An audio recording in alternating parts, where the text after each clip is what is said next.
But okay, go on. Ask. But my question is this: Mhm. possibly, maybe you may not treat it now, but put it into consideration that if you can also have it now, I think it's still okay.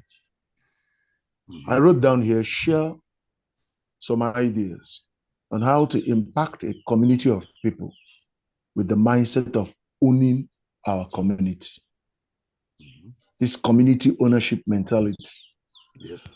What could be some ideas one can get from you, as in telling them or teaching the young ones gradually gathering now on how to own our community? Let's believe that where we are is our own, because that mentality is scarce.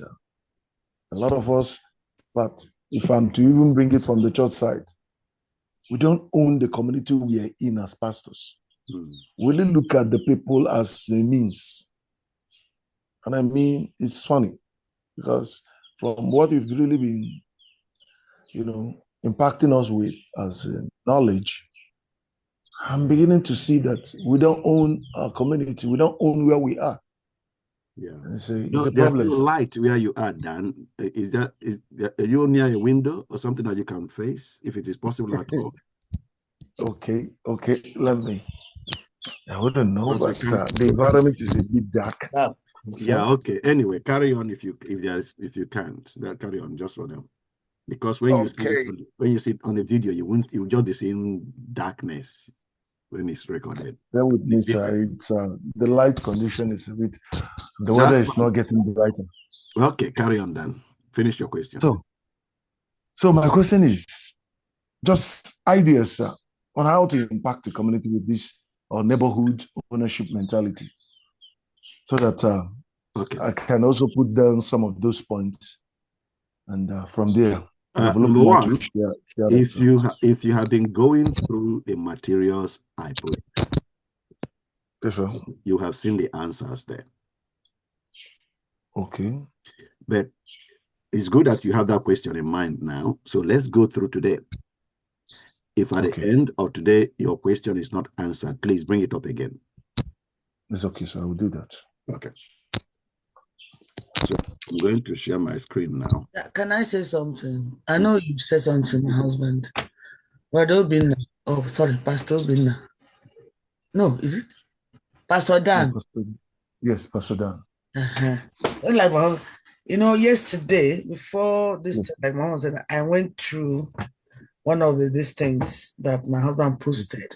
Oh my God, Okay. it was so amazing. I just wanted to refresh my mind before today. It was so amazing. A lot of things that you can do. All the examples are there.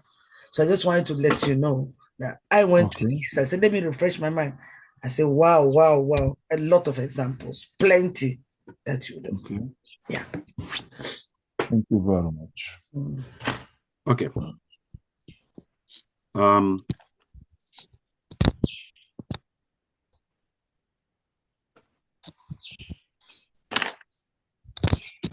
Confirm that you can see my screen, please.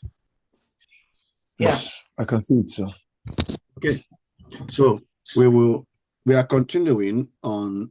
We've just, like I said, we started from workbook. We have finished workbook 2 and we get into workbook 3. And last week we did part 1 of this. And today we will be doing part 2 of Create Your Future, which is the first chapter of that workbook. We did part 1 of it last week. And we'll do part 2 today. Please, can one of you read that thing on the screen? What is under it? Create your inner motive force. W301. Create your future part 2. The great thing in this world is not so much where we stand as in what direction we are moving. So I've read this before, but my mind couldn't wrap up a number of things on it. So throw light, sir. By the way, it's a quotation anyway by Oliver Wendell. Yes, by Oliver Wendell Holmes. I said the great thing in this world is not so much where we stand.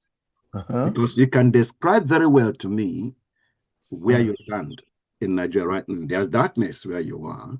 That's where you stand. And you can explain it to me why there's darkness in the place you stand. anybody, and like I said, I think you're going to see it more because this quotation we normally capture it because it captures a summary of what we are going to go through in training. So, but he said it's not the great thing in this world. It's not so much of what is happening to you now, what is where you are, as in what direction you are moving. Okay. I think I've catched it. Number one is that you should be moving. Mm-hmm. And then the direction you're moving is even the much more important thing. But many of us, again, that's not our mindset. Our mindset is locked in what is happening. Where we are standing. Where we are standing, what's happening to us. Mm-hmm. That's the way I am. That's the way I am. That's my life. That's the way I see things. So that's the circumstance. That's the situation I'm in. So their mind is wrapped into the current occurrences. Majority of people, they are locked into the current occurrences. They are not on a journey in their mentality. They are going nowhere. That's why things happen to them. Things keep happening to them. Okay, Daniel, you're muted, and I can't see you. So if you are talking, I don't know you're talking. If you mute yourself, because before if I see you, then at least if I see your lip moving, so the cloud is gathering. It seems as if it's about to rain here. So if you have a window, Daniel, face the window. I can see on the left. It's one that looks like a window. If you face the window, the window gives the natural light, put at least a bit of light in your face. If you have the window, just stay by the window. It's a little bit better if you can. Because if you can't, don't worry, I will carry on. Okay, so like I said, we are going into part 2. Your life's big picture is what we are talking about. Your life's big picture, awakening Nigeria's omnipotence, and talking for leaders, shifting from survival to nation building. We've covered that before. The way our minds are locked in our trying to survive, which is basically the question you asked earlier, that quotation that you asked me to shed more light on. People that are locked into where they are, they're just trying to survive the time, what is happening, trying to survive it. They're not going anywhere. Their whole mentality is not as people that we are put in an environment and told to change the environment, which is the reality of our lives with God. God made man, took man, put him in the garden and told him to walk the garden, change the environment. So Wendell Holmes is saying, it's not important what you see in the garden, happening in the garden, as to where you are going to take the garden to. Can I repeat that? It is so much, back to that quotation. The great thing in this world is not so much what is happening in the garden that you are in. Your garden, what's happening in your garden, as to where you are going to take your garden to. What you are going to turn your garden into. That's the greatest thing in this world. What you are going to turn your garden into. It's not what is happening in the garden. So the great story we should be talking about and what our minds should be wrapped around concerning Nigeria right now is not the menace of the kidnappers or the Fulani herdsmen or the high cost of living or the bad governance. These are things that are happening now. That's not the major thing to think about. The great thing in this world, Oliver Wendell Holmes says, is what you are going to make governance into. The way you are where you are going to make security into, what you are going to bring about. That's the major thing in this world. That's the major thing. The major challenge is what you are going to turn Nigeria into. What you are going to turn Nigeria into. Not what Fulani people are doing to it. It's not what Tinubu is doing to it. It's what you are going to turn Nigeria into. That's the great thing in this world. So your question is very relevant, Daniel. Is the greatest thing is not what your community is experiencing, but what the people in your community are going to turn your community into. What they're going to turn your community into. Now, many often, we have said it before, our minds pick up what is happening right now and take what is happening right now and project it into the future, which means we are not going to participate. We have fully acknowledged that we are going to do nothing. We're going to do nothing. Whatever the reason is why we took that stance, but that's the stance we've taken, that we are going to do nothing. Therefore, what Tinubu is doing now is going to continue into the future. What the Fulani Hasme are doing are going to continue into the future. And what the young people in your community, if they're taking drugs, that's going to continue into the future, because I'm going to do nothing. And with that scenario, you will put yourself in a state of apprehension. And we're going to see that, because that's what the training is about. So let's carry on. But you're asking me to shed more light on that quotation. That's what it is trying to capture in a few words. That a great thing in this world is not so much where we stand, as in the direction. As in what direction we are moving. Heading to. Moving. It's captured, so thank you. So I'm talking about now, let's get your life's big picture. Awakening Nigeria's omnipotence. This is continuation of what we've done last week. For shifting leaders from survival, because that's the state of survival. That's the state we are standing on. Everybody is trying to survive the moment. And we have said, Oliver Wendell said, that's not the biggest issue. From survival to nation building is what we are going to build that is the bigger issue. What we are going to build. We have already, Vincent, please don't touch the screen. Don't draw anything on the screen, because it's going to repeat in every slide I show. I have to quit now and come back to remove that mark that you put on the screen. So please, nobody should do anything on the screen. Okay, sorry, sir. I'm trying to remove something. I didn't know that I touched something there. Sorry, sir. You're welcome. Okay, so shifting from survival to nation building. You remember the time we went through who you are, that you are a builder. Do you remember that session some weeks ago? Yes, sir. You are a builder. I remember there is a scripture we shared. Was it Psalm 124 also? Except the Lord builds a house. Those that build in vain. And we talked about that scripture. You are the image of God, the likeness of God. You are a builder. If God builds nations, you are like God who builds nations. You are a nation builder. You are a creator. You are God's architect. And I believe God that he will show more of this today as we carry on. The big picture. Your church, your community is Nigeria's blueprint. Okay. Holy Spirit, help us get this, Lord. Your community, your church is Nigeria's blueprint. And you can see how big you are, right? You know, you're an adult now.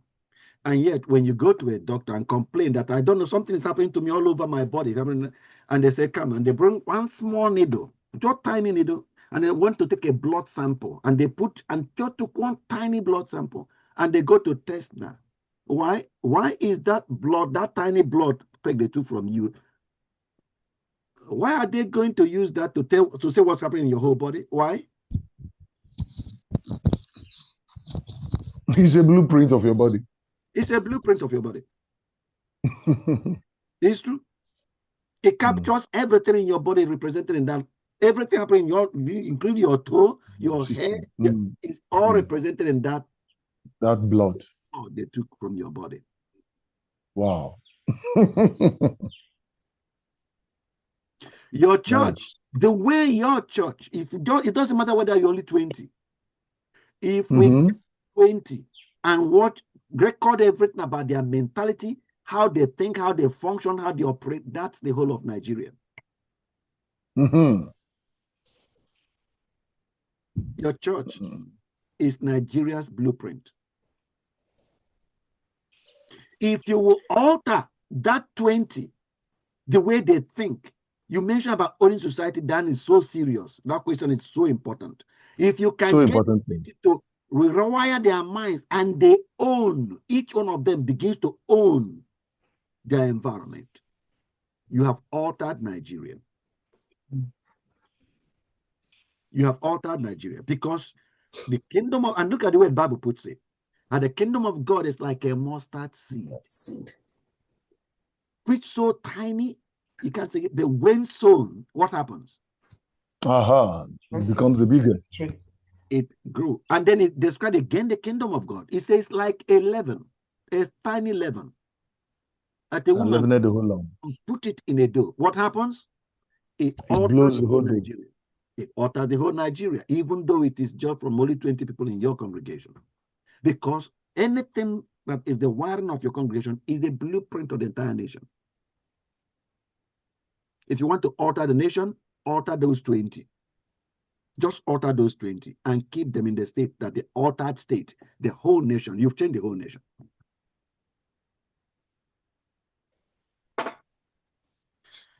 So write a letter to Nigerians 2014. What will your church be known for? Your church, your community. What would they be known for? 2040. 15 years from now.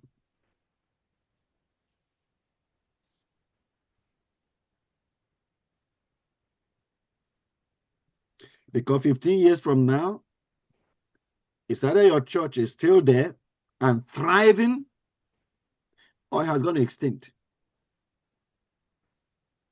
What do you plan?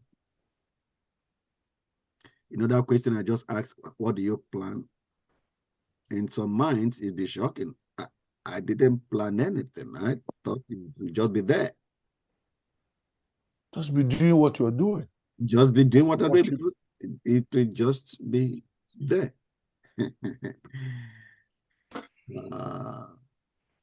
Even though you have, well, do I say you have, many of us don't.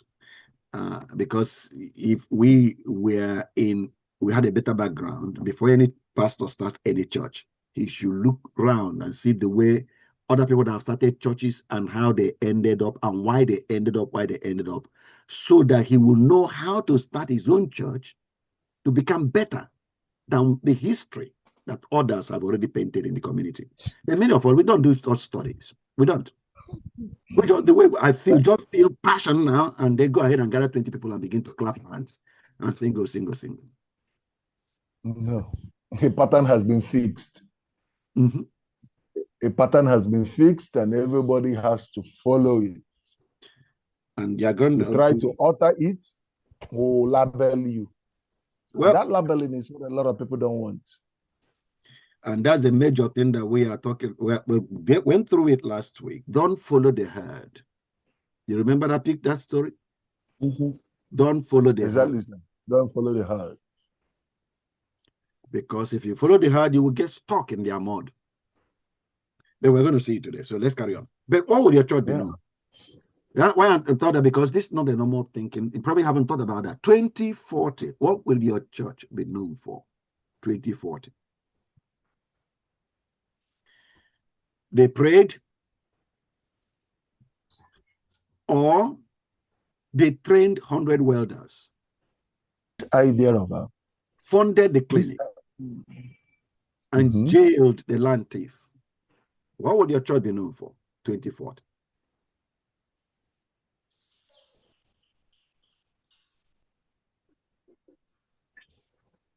Okay. Talking about the question you asked earlier, how do people own community? Yeah, because you will see some churches in my village. Of course, the church in my village has been there for more than 50 Ages. years, 60, 70 years, over 80 years. And my village is no better. No better.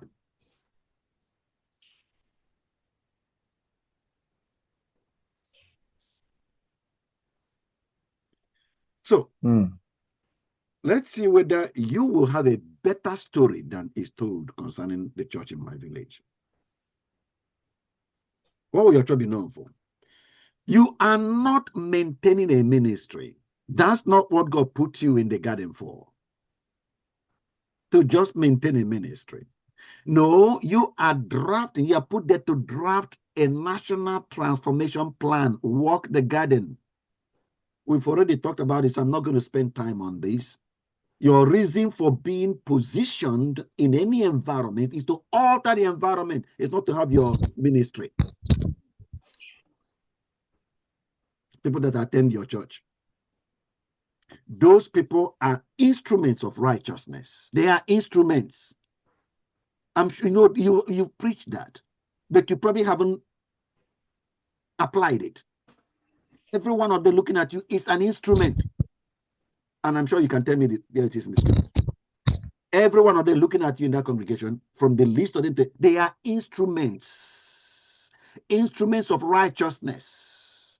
And the question is, next 15 years, what will you have done with these instruments? What will be recorded? Is it that they prayed? Is that all you are going to be able to achieve with these instruments that are there on the pews looking at you? Or that the garden changed? You are not put there to maintain, just keep your coasting, your ministry coasting. No, you are there to draft a national restoration plan. You have instruments there given to you. The legacy versus the survival trap.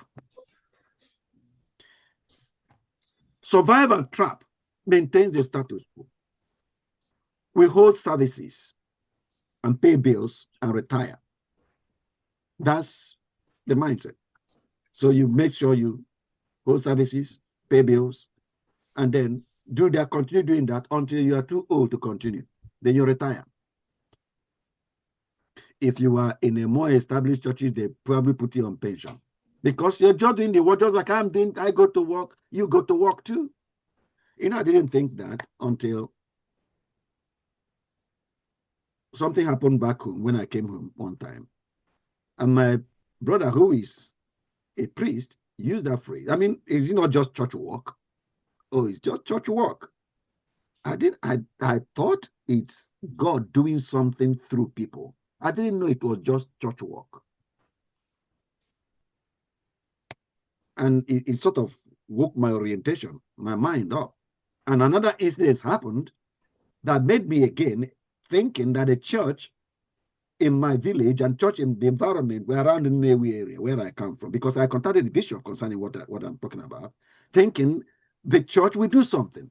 And that's why another brother who's in Enugu, also from my town, told me, no, it's not like that. It's the church just an organization. Just an organization. Not that they are not there to alter society. It's a shame that that's the state of the mind of Christians. They're not there to alter society. They're just an organization. You are in the environment, so what I'm talking about is not strange. Or is it strange to you, Dan? No. No, it's not strange. Legacy lens will be, what system can we disrupt? Disrupt, to unleash. What hidden potential can we unleash? Because we are here to alter society. That's what I'm planted in here to do. And every one of these ones in the congregation looking at me are here to alter society. But I'm their leader to lead them to do this. If I am not leading them to do it, they won't even know that's why they are here. Asking me, Daniel, about owning society, I hope you're getting your answer. When you own the society, you train them on how to own a society. I'm not hearing you again. You're not hearing me? Are you hearing me now? Okay, so it's Dan's internet. But let's carry on. The thing is being recorded. Okay, I'm hearing you now. I said, I hope you're getting your answer, Dan. How to help your congregation to own the society? Society, yes, sir. Yes, sir. It starts with you. It's you that is the leader. You are in front. You are to demonstrate how they should do it.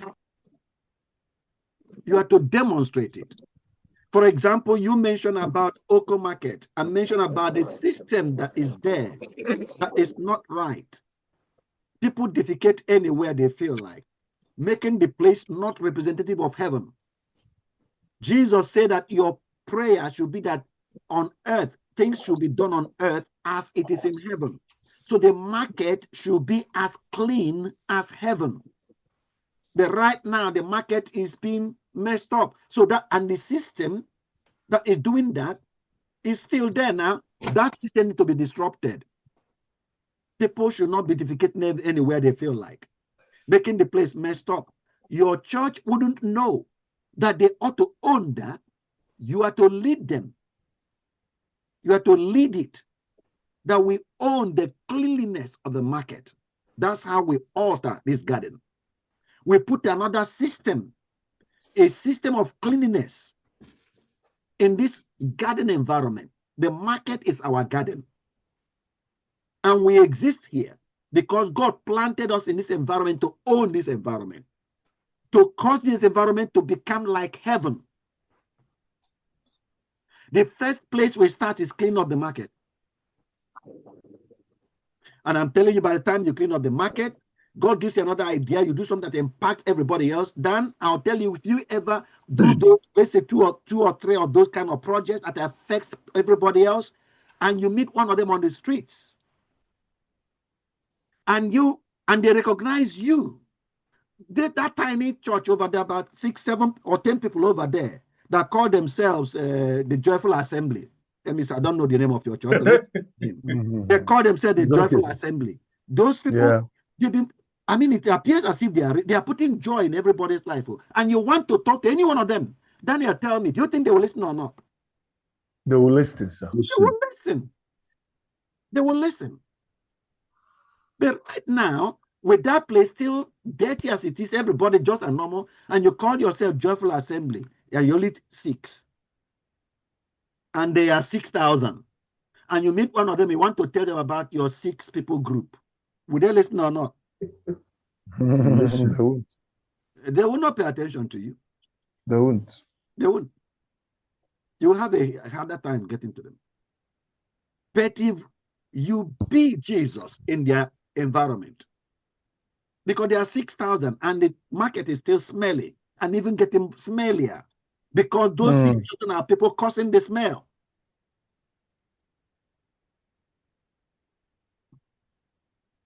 So, legacy lens, 40 years, I said, 2040. What would your church be known for?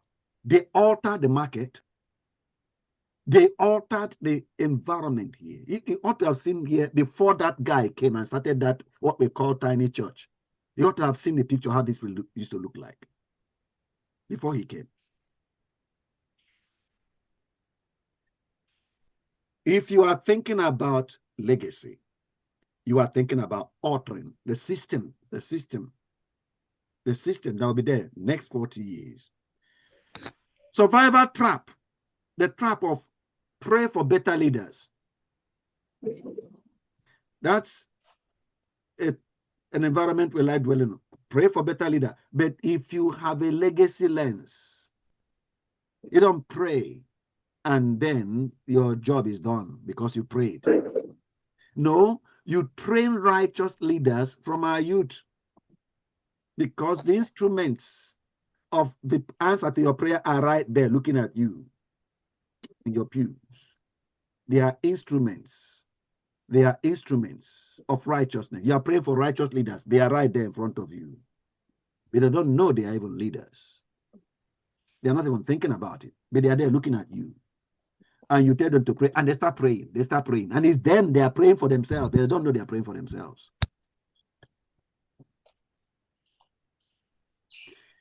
Survival trap. You're locked into survival. If you just use the phrase comfort the poor, just want to pat the poor on the back and comfort them. Sorry, God will help you. Just don't worry. We just keep waiting on the Lord. Legacy lens. Say eradicate poverty from in our district. Eradicate poverty. And you come up with specific actions to take to get rid of poverty. Because you can. You are a builder. Remember, I said, you are not maintaining a ministry. You are drafting national restoration plan. Amen. That's national transformation. You are not a caretaker. That's another way of saying what I'm reading myself. You are not a caretaker. You are an architect.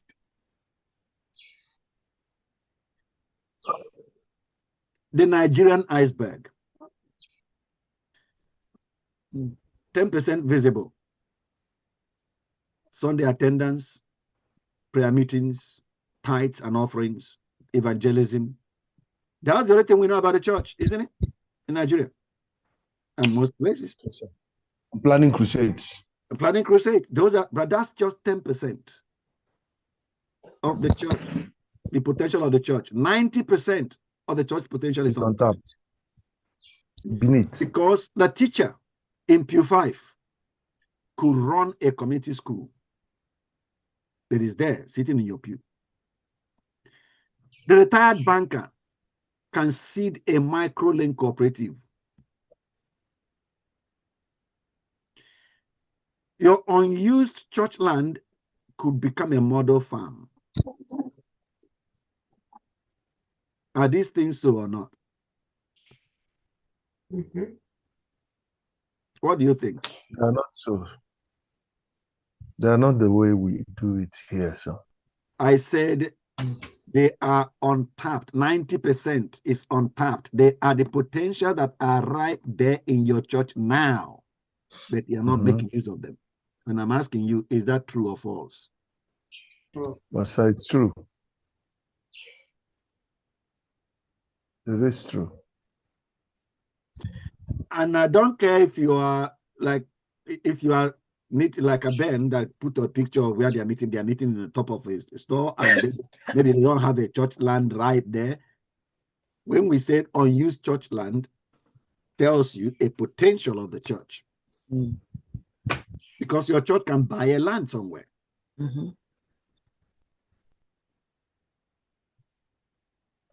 And even I just put 3 there. You can fill that hole under that water with loads of things. I mentioned teacher. I didn't mention the driver in your church. I didn't talk about the welder in your church. I didn't talk about him. I didn't talk about the carpenter in your church. The farmer. Or the roofer. Or the farmer. I have not mentioned them. But every one of them in your church are under that 90% untapped. Because rarely can I trace anything that is altering the society through any of them. The farmer is just cultivating something behind his house for his mouth. That's all. That's all you are using. It's an instrument too. It's an instrument. That's all you are using him for to cultivate in his mouth and feed himself. That's all. The welder has his own small kiosk where he's just willing to get there to pay his children's school fees, and that's all. 90% of your church potential untapped. Remember last week, we talked about elephant last week. Yeah. The importance of active consciousness of your identity, who you really are, and the value you carry in the kingdom. When the elephant was made to see, to experience, it wasn't, the elephant was made to experience uselessness. I mean, not if the king thought, I mean, retire the elephant because I so much love the elephant, give him space. And the elephant felt, rejected, I'm not useful, I can't do anything. much like a lot of people sitting in the pews in your church. The welder in your church, the driver. I can just drive and come to church, pay my tithes and offerings, 10% visible, and maintain the tithes and offerings, and maybe help you sweep the church. No. But as for the welding skill he has, as for the teaching skill they have, or whatever they are really interested in, that they can do in society, in the community, they're not thinking about anybody else in the community except themselves. And that's the state all of them are in. Because their drums have not been sounded. The drums have not been sounded. So they can't see themselves altering society. They can't see themselves altering society. They know there's war in society, but they are not involved. I mentioned about the Fulani herdsmen. It's war in society right now. Corruption is war in the society right now. Drug addiction is war. And you can name more, can't you? Exactly, kidnapping. Kidnapping. Does anyone on this congregation see themselves participating in that war to stop it? No. No. No. No one. But they are there looking at you. They are instruments. They are instruments. High cost of living right now. The hunger in the land. This war in the land. There are so many battles in the land, and they don't see themselves as participating to win the victory. They are not part of the victory plan because they can't even see a victory plan. So this survival mode is struggle. They can't see any victory plan, so they are not part of it. Just like that elephant stuck in the mud until the drums got sounded. The drums of war, that it knows how to fight. The drums of war, that it's his fight, his war. He pulled himself. He had the capacity to come out, but even he didn't know he had the capacity to come out until the drum sounded. Right. Until the drum sounded. And for each one of those in your congregation, when their drums sound, they pull themselves out of the mud. Again, back to Daniel's question. How do I get my congregation to own the society? Sound their drums. Okay. For each of them, sound their drums. Because there is a war they are wired to win. 1 Corinthians 12:7, Message translation. Each person is given something to do that reveals omnipotence, reveals God. Each one of them in your pews have been wired in a way to reveal God in society. Sound their drums. Sound their drums. They will pull themselves out of the mud that they currently are in, thinking the mud is keeping them down. That's what they think. Because they don't have anything else to think. They don't have a different information. They think poverty is keeping them down. Because that's all the information they have. They think lack of education is keeping them. They think they don't have resources. Because that's all the information they have. Like the elephant, your community has untapped strength. And I'm asking, what mud holds them back? Can you tell me? The mode of survival. Mode of survival. So. Survival. Yes, sir. Illiteracy. Okay. Breaking Nigeria limitation lines. These are typical mods that keep them. We are just a small church. That's a mod that can be keeping you and your church. When the truth is, David's 5 stones started in his hands. David didn't have a big spear. All he had was stones. On a catapult. On a catapult. That's all he had. Compare that to Goliath, and then compare your church to Nigeria. Wow, so shield. Corruption is too big. Is that a statement you had before? Yes. Not only too big, it's huge. Corruption is huge. That's a mod. Colossal. That's a mod you can get be stuck at. But the truth is, who here can document bribe demands? That's your slingshot. That's where to start. You can do that. Don't know how you will to disappear. You will disappear overnight too. Disappear overnight. Mm. That's another mod.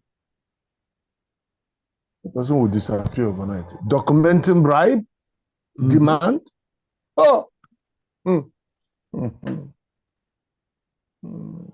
So they can't get you. They'll go for your family. Tell yourself that's another mod that you have the potential to come out of.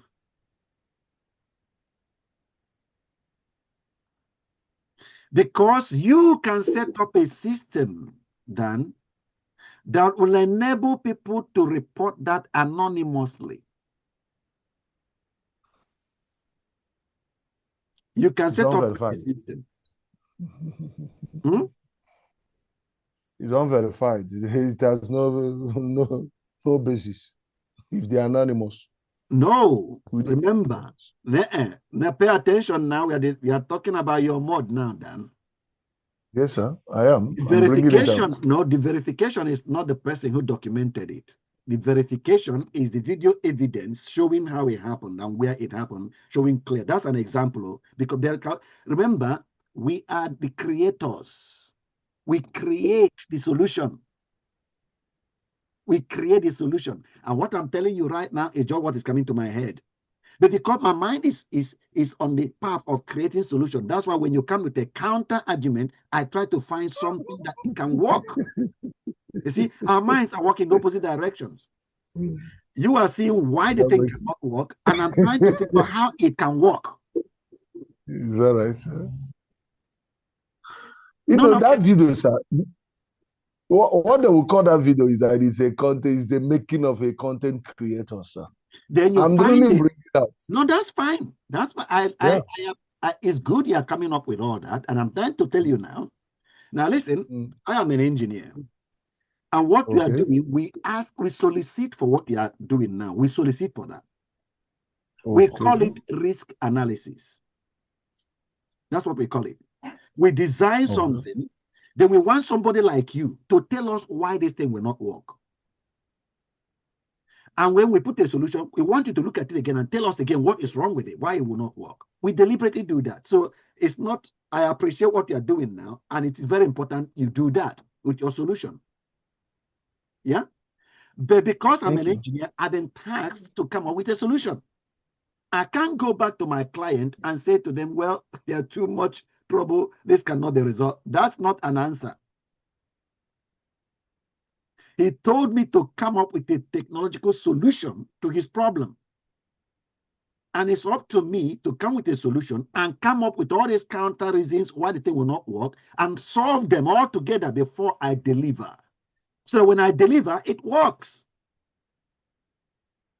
So what we are bringing up is important, and I thought that the exchange we are having now is a very healthy exchange. I think that's what I'm trying to say.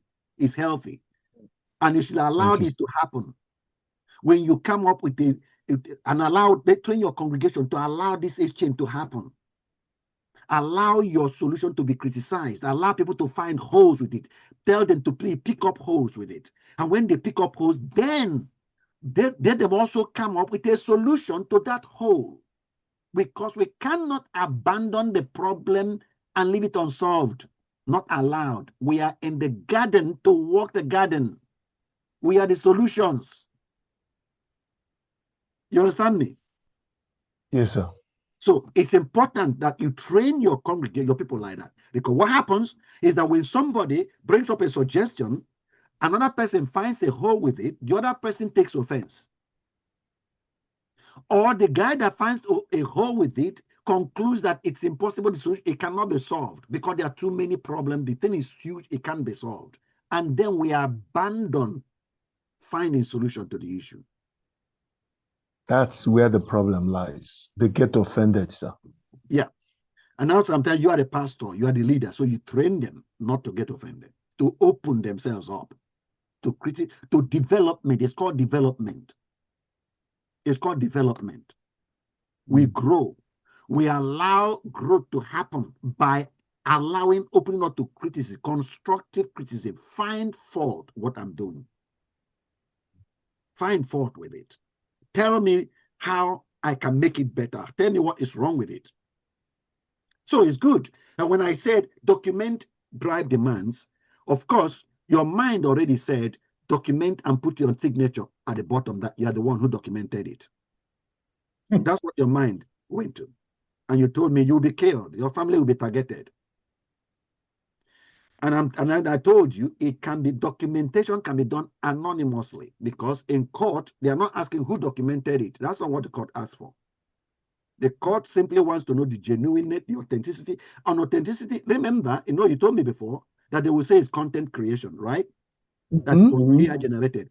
God doesn't change it. Even if you appear in court, Dan, and show that you are the one who documented it, it does not remove that from being said.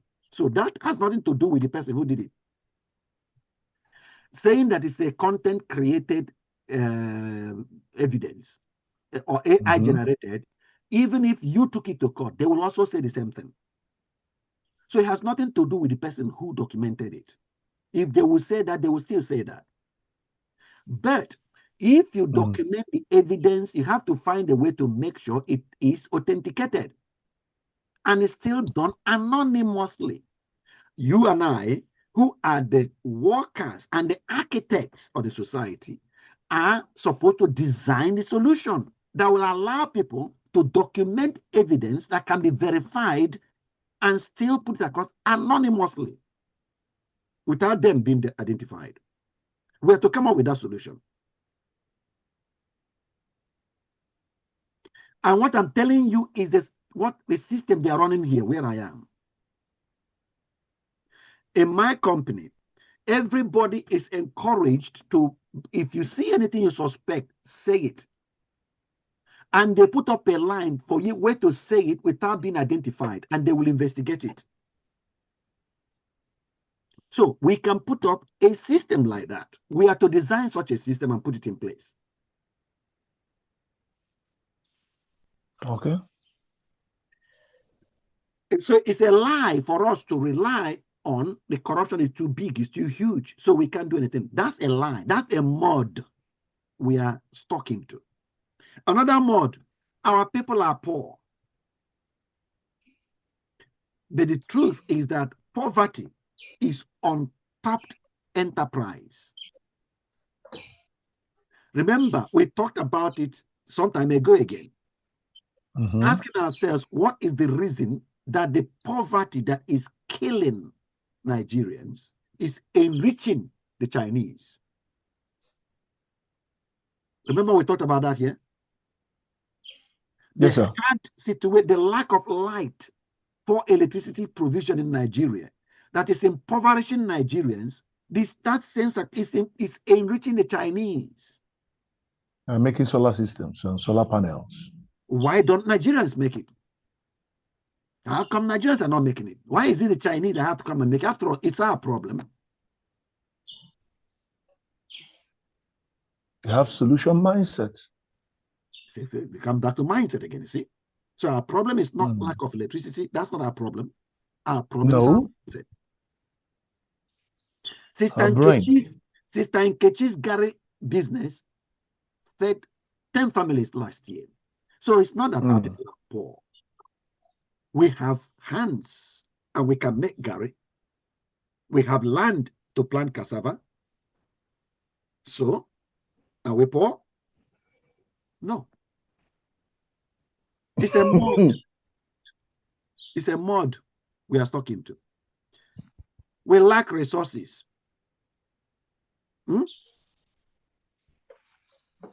We lack resources, right? We have 200 hands. If you have 100 people in your congregation, That's 200 hands, probably 42 scales, and 8 acres of land. And you still lack resources? I'm not hearing. We lack resources, sir. We lack resources. I said you have 200 hands, you have 42 skills, and you have 8 acres, and you lack resources. So they are not money, they are human beings. Share it among everybody. They are human beings. Sir. And what are resources? Resources is money. Okay. Cash. They are also human beings. Now, that is your mud that you are stuck into. And it's a lie, though. Because money came from the 200 hands, 42 scales, and 8 acres. That's what generates the money.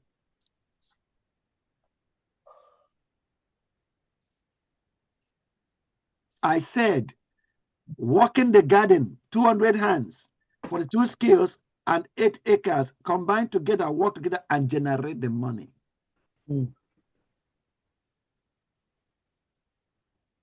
So when you have these, you have all the money you need, all of them.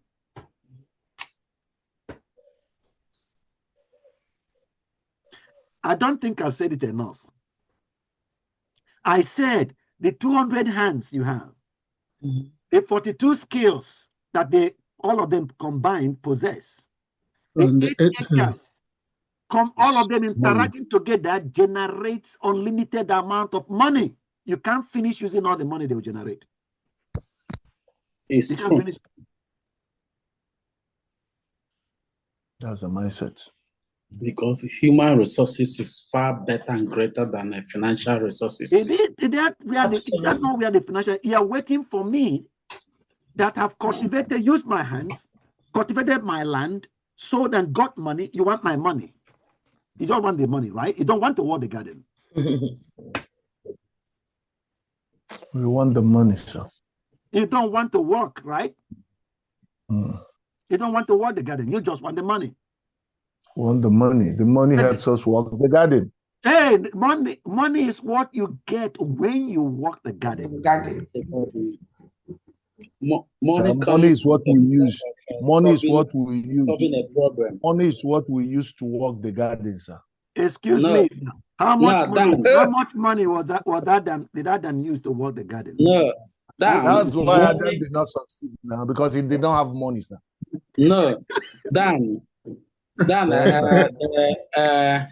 when we solve a problem, you will get the money, and that's what we are being taught to begin to solve the problems we have in our society.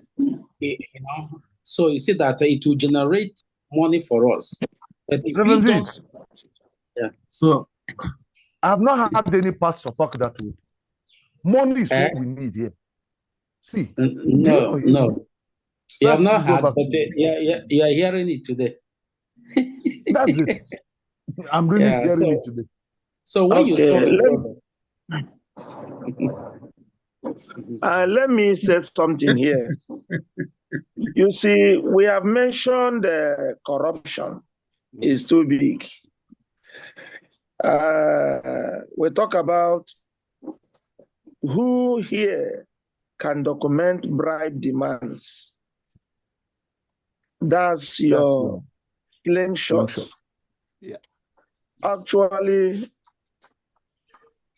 the settings in the West, in the Western countries, in Europe, and here in Nigeria, it's not the same thing. Just that God will help us, because we are trying to inculcate this teaching to become a reality here, because we are born here to be in the garden of this particular area, and God will help us to work it out. Sure. Now, let's look at this, our people are poor, poverty in question. So right now, there are some of our members. Okay, let me use in our own church. Yeah. there are some of our members that even they are so-called Gary business or small article business, it's not even enough to take care of themselves and their family. Most times when they come to the church, for example, in our church, myself will dip my hand in my pocket and give some of them transport money back, because where they are coming from is very far. Now, I want to bring it this way, because when we mention certain mods, there are some serious mods that have not taken care of yourself, talk less of taking care of another person. You see it with, okay, let me give you an example. In our church, we are on a rented place. Normally, we are paying 300,000 naira a year. All of a sudden, because of the high cost of things, they increase it to 900 a year. And the church is so small, and most of them don't have enough resources. They don't have enough fund. So I have to struggle myself and get half of the money, 450,000, and pay to our landlords. And now we are trying to measure. Let me tell you one thing in Nigeria. There is a way you will talk to them on investment or doing this or doing that or doing that. The next thing you will find out is that next Sunday, after that comment, you won't see most of them.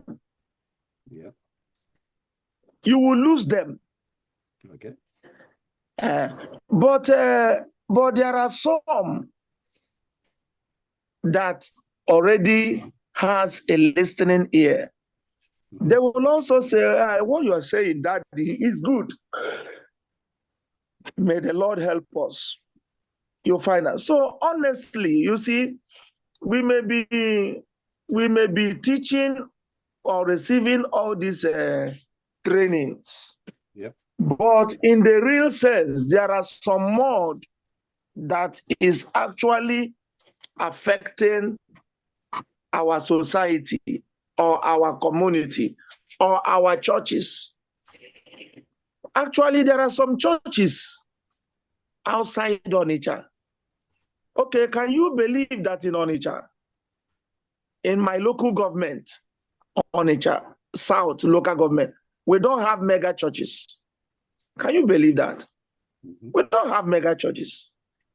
You will only see small churches around. Ask my brother Vin Obama. He's in the same local government with me. It's just church of small caliber. And the ones that are somehow big may be one big church somewhere else that now built their branch in this area. Okay, for example, well, you need to, Ben, you need to round up because of our time. Okay, let me round up. I want to share with you today. 70% of the churches in Onitsha South are staying on rented place. Okay, now I'm saying, remember, now Dan, I'm not going to allow you anymore. I'll have to go ahead. Sir, I really needed to say this. Okay. Do you see? I so much thank God for you. Yeah. Because if it is someone, based on the angle I'm coming up with, and I do bring, the person may think this guy is, we didn't really know that that's not true. That I'm the one sometimes voicing some of these things. Really doesn't mean. I welcome them. Go on, Dan. I welcome them. Yeah. I just wanted to use this. Deborah, please don't paint anything on the screen. It will carry on in all my slides. Please, nobody should touch anything on the screen. Carry on, Dan. No. if we pay attention exactly to Reverend Ben's submissions, sir, all he has just been enumerating, sir, are just the modes.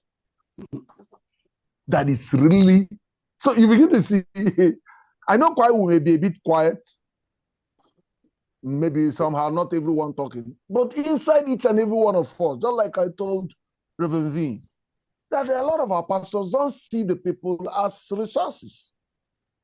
We look at them cash at hand. Let me not go further, sir. Thank you. Yeah, okay. Now, the short response to you, Ben, is you are on a training. Yes. Number one, protect your mind.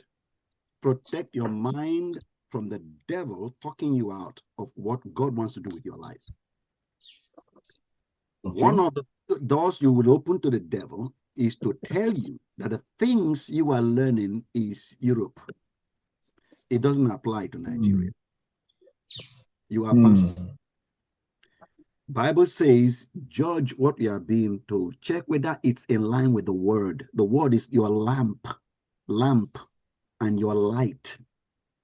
The word is the lamp that makes you see yourself where you are as you are right now, and the light make you see the future where you are supposed to get to. The direction your life should be going, the word. So if they speak to you, Isaiah says, if they are talking to you and they talk not according to this word, know that there is no light in them. Let that be your yardstick, not Europe, not Nigeria. Otherwise, you get yourself locked in that mud. You are not meant to be locked in it. You are meant to come out of it.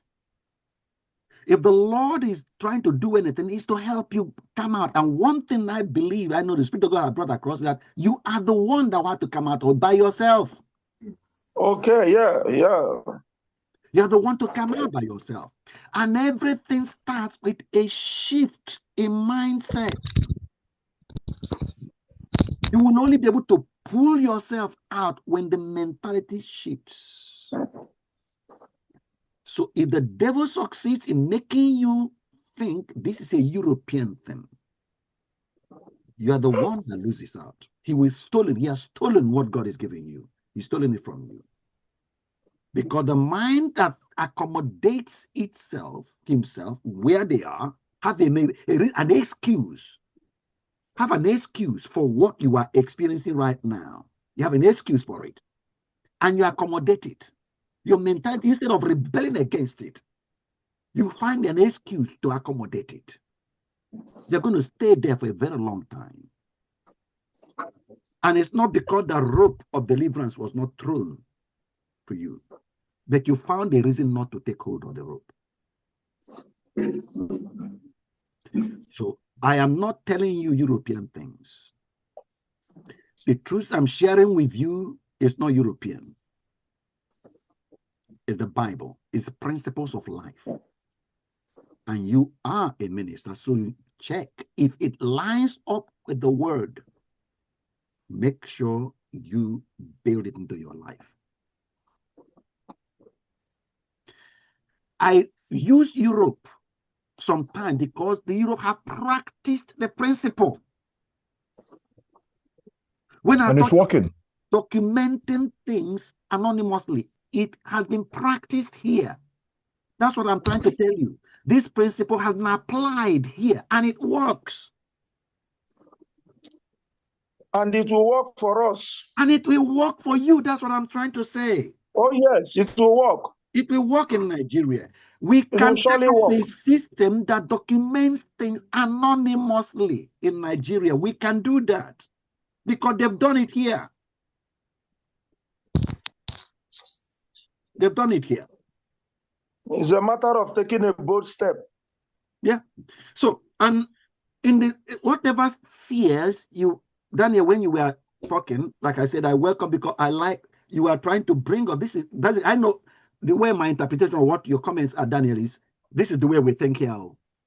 That's the way I'm interpreting it. And I welcome that so that we can find the light of God to shine more light on that thinking, because it's the light of darkness.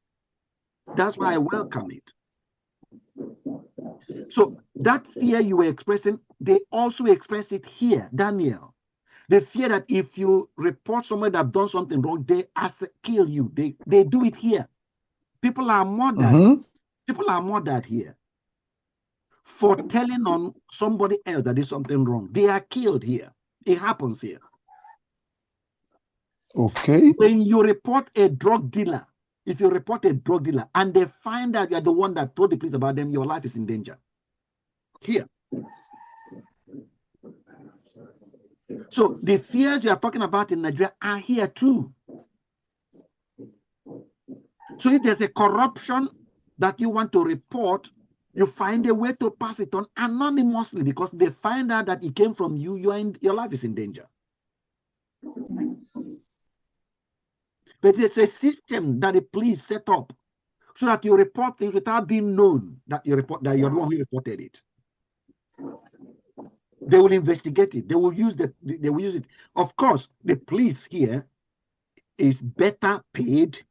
They are better taken care of. So they are not as prone to corruption as the police in Nigeria. So that is given, that we know that. But we are the one to clean up the police system in Nigeria. We are the one to clean it up. It's our garden. And every other means, the system, one of the things I showed Pastor is, what is the broken system? That's what I am here to fix.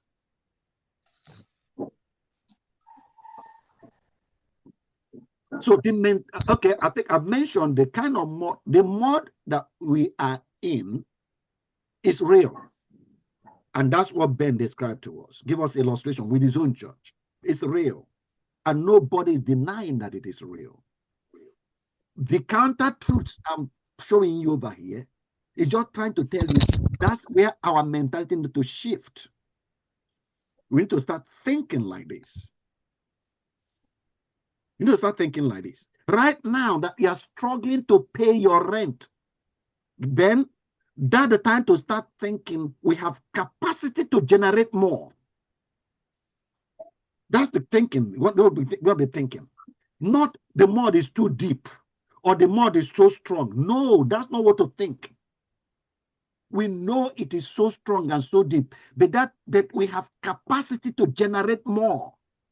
Yes, we have to be seeing the possibilities. Yeah, possibilities. And then if you're not seeing, you ask God to show me, because I have the capacity. I'm godlike. I am a creator. I can create new ways. But right now, there's nothing that is in my brain. Lord, show me, because I'm like you. That's our prayer. And then open up the ideas. Open up for more ideas. And when you come into a training like this one and it shows you more ideas, you grab it. You don't allow your mind to be stuck in the mud you're experiencing. That's the quotation we looked at right at the beginning. Remember, Dan asked the question. And the one that Holmes says, the mud you are in is not the most important. That's what, it's not what to focus on. It's what you're doing. Is what you're about to create. Mm. It's the fact that you are about not just to pay that 900,000, but you are about to buy up that building entirely, cash. That's why you're going. You buy the entire building. Amen. You have the capacity to generate that. And the cash, I'm telling you, nobody's going to give it to you. What will give you rather is 200 hands, 42 skills, and 8 acres. That's what will give you.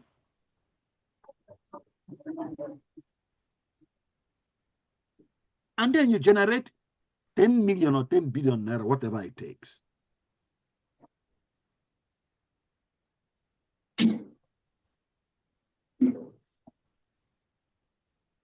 So it's a lie that you are going to be stuck in that environment, that are going to be stuck and all you can afford is 450,000 and therefore you can't do it. That's a lie. The capacity is in you to alter not just your church, but the whole environment where you live. God planted you to bear fruit that abides.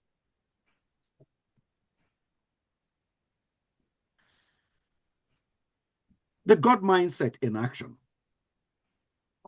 That's what I'm talking about. Mindset, isn't it? Your gifts aren't for church walls. They are Nigeria's repair kit. Amen. Amen. Your So gifts. that's a mental shift. Yeah. This is a mindset shift, sir. Yeah. It's not just for church walls. No. It's a repair kit for the nation. It's to repair the nation. Wow, the Lord will help us. The farmer in your congregation. Your techniques could end hunger in 5 villages.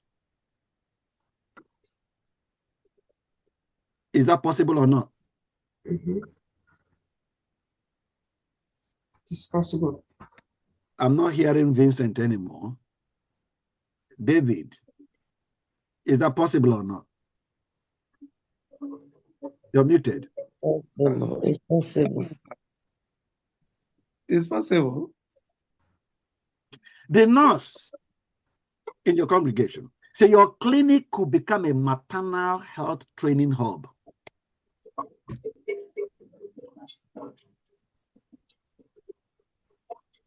And I said, Mama Benz, your network could distribute clean water filters.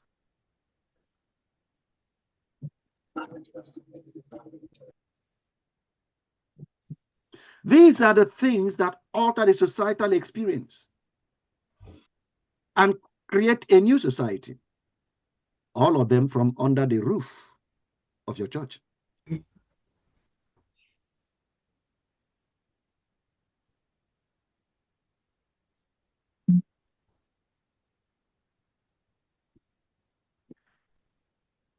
This is your revelation moment, I say. You've been staring. Come on, read that for me, please. You've been staring at a single paused piece. Sermons, offerings. That's what you'll be looking at. Step back. See the full masterpiece. A just, prosperous Nigeria built by your hands.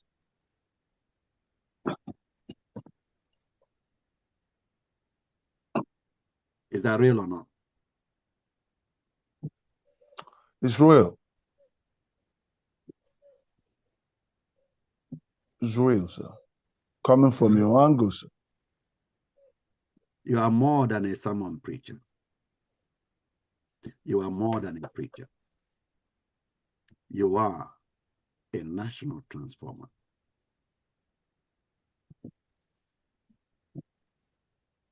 We thought about that picture in Book 5 of Book 2, Lesson 5, the vision of the picture of the future. Your divine reset. Divine reset. You came to earth not to survive, but to do what? Strive. You came to earth to give life to earth, not to survive, but to give life.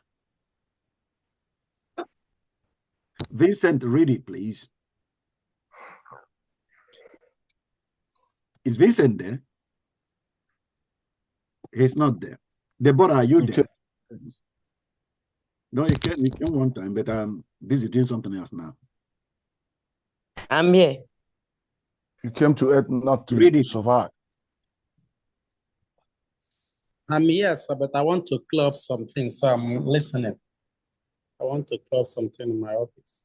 I'm listening, sir. Deborah, read. Can you see my screen, Deborah? You came to earth not to survive, but to give life to the earth.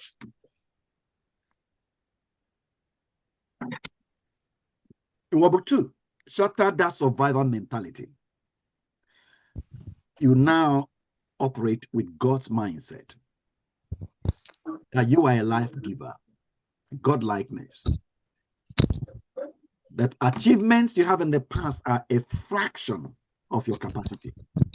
Whatever you have ever done is such a tiny representation of what your capacity, what can happen through you. We've established from 1 Corinthians 12:7 that your potential is godlike.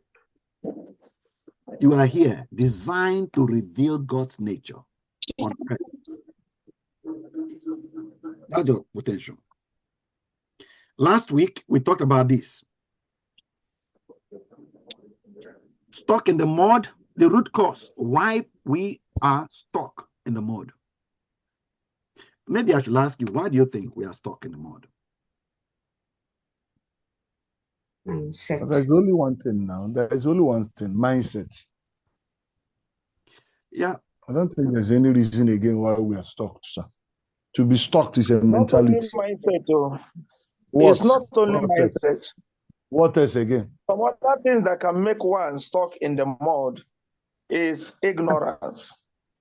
Yeah. Somebody may have a good mindset, but if you don't know about something, for example, I know of Pokis, for example, he is a public speaker and a motivational speaker, and he's, according to the little I know of him in this platform, he has been doing one thing or the other concerning this kind of a program. But his ignorance of this area, our mentor is taking us to. You understand? So not necessarily that some of us don't have the mindset to do what is right. But if you are ignorant of something, you can't. Okay, take the elephant. The elephant is already a battle warrior animal. Had it been that he's not a battle warrior animal, he will die in that mud. But because he has that knowledge in him, when the drum beat now, he now knew that they are calling me, they are calling me, they are calling me, they need my presence, they need me, they need my attention. He now pulled himself out. That's what, no wonder the Bible says in Hosea 4:6, my people are perished for lack of knowledge. For example, there is a particular mode I mentioned here, and our mentor now redirected it, that even if it is like that, that I can have the knowledge, that I can create, that I can change the scenario from renting to owning. By God's grace, I'm working towards that and praying towards that and believing God for that. Ben, so, are you saying that you've not had this one? Another one is a lack of knowledge, okay, or ignorance. Okay, but generally though, lack of knowledge is what puts your mind in the state it is, called mindset. So they are the same thing. Both of you are talking the same thing. If you have if you have a wrong mindset, when knowledge comes, your mind opens up. Because of the new things you know, you shift your thinking. So you're saying the same thing. Stuck in the mud, the root cause. Okay? For some of us, again, this is, you see that it's also a mindset. Call it lack of knowledge, because maybe as we talk about it, you don't even know that's what you've been doing. You don't even know. So that's where the knowledge comes in. But it's the lack of that knowledge that made you to be thinking the way you are thinking. Until knowledge comes, then you start thinking differently. And the majority, the one that we are talking about right now, is outsourced futures. You outsource your future. That's a major mindset that we carry in Nigeria. And it's cultural. It's cultural. Again, when I talk about these things, I said earlier, don't think I'm telling you about Europe. We are Christians, so we read the Bible. And we believe the Bible is the rule of our lives. If it is present here, if the Europeans don't outsource their futures, it's because they are now practicing what the Bible says. Sir, believe you me, maybe we're not even aware of the fact that this is not an European thing. It's the Bible, even though we are the most Bible readers and preachers of the world. Yeah, we've really not aligned our life or our understanding with the fact that this European world that we are actually all looking up to and sometimes clamoring to get into to authenticate the level of our man of Godhood. Sir, believe you me, is the reason why sometimes we're really stuck. We don't understand that they are living the Bible lifestyle. We've not really connected their way of life with the Bible. Our understanding of the Bible and the lifestyle of the Bible is a preparation for heaven and earthly useless, as our bishop will always put it. Said, heavenly conscious but earthly useless. That's why we are here, to correct that, to correct ourselves. That's why we are here. I say we were never taught that we create our future. I don't know whether they taught you that as you were growing up. I grew up in Nigeria. I wasn't taught that. I wasn't taught that. Taught that we create our future. Rather, we inherited survival mentality. If something is not the way it ought, we blame somebody else, blame the government. They ought to fix the road. They ought to fix the school. They ought to put light. The government ought to do this. They ought to. That's the way I grew up in Nigeria.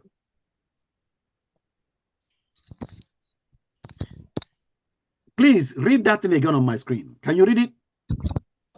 I can read it, sir. Take charge. You are in charge. Take charge means you are in charge. And we said it before, that it's not the government that's in charge. I am in charge, not the government. It's not the government that's in charge. According to God, you are in charge. It's not your spouse that is in charge. It's not your boss or the doctor or anyone else. We talked about it last week. And therefore we said, don't follow the crowd, or you will remain stuck in their mud. Because the crowd outsources their future. Don't outsource your future. Where you come from is not so important as to where you are going. The crowd philosophy we looked at last week, if you recall, was the crowd philosophy is, we'll see the end at the end. That's the way the crowd thinks. God sees the end from the beginning. Yeah. But the crowd says, when we get there, we will know what to do. We'll now find out when to get there. We don't think ahead to see what we want to be in the future and then determine how to make it be in the future. So we can start all through between now and that future, we are working to make it be. We don't think like that. You don't think like that. I don't know how many of you in your congregation. I use Ben as an example. They told you to pay, you can't afford 900,000 today. With the 20 of you, that's only that 20 in the church, think that next 2-3 years, we will be paying, we'll not only be raising more than 900,000 a year, but 1 million, I don't know. See, but we will be not only paid, but like I said, by the building. But even if, by being very, very realistic, not just talking positively, but very, very realistic, that we will pay it. And not only pay it, but have our own place to say whatever, next 5 years. And then between now and next 5 years, daily, every time, doing something to make it be next 5 years. It's not a normal setting our minds are wired with. Instead, we see people outsource their future to the government. How will your road be next 5 years? Well, we will see what the government will do. How about your peace and contentment? It will depend on what my relatives do. My finance, it depends on what my employer does. My health, well, it depends on what the doctor says. Even your destiny will depend on what my spiritual leader says and what he does. And everything else, we do not own the future. That was Dan's question at the beginning. That's the natural way, the mode of life that we are living.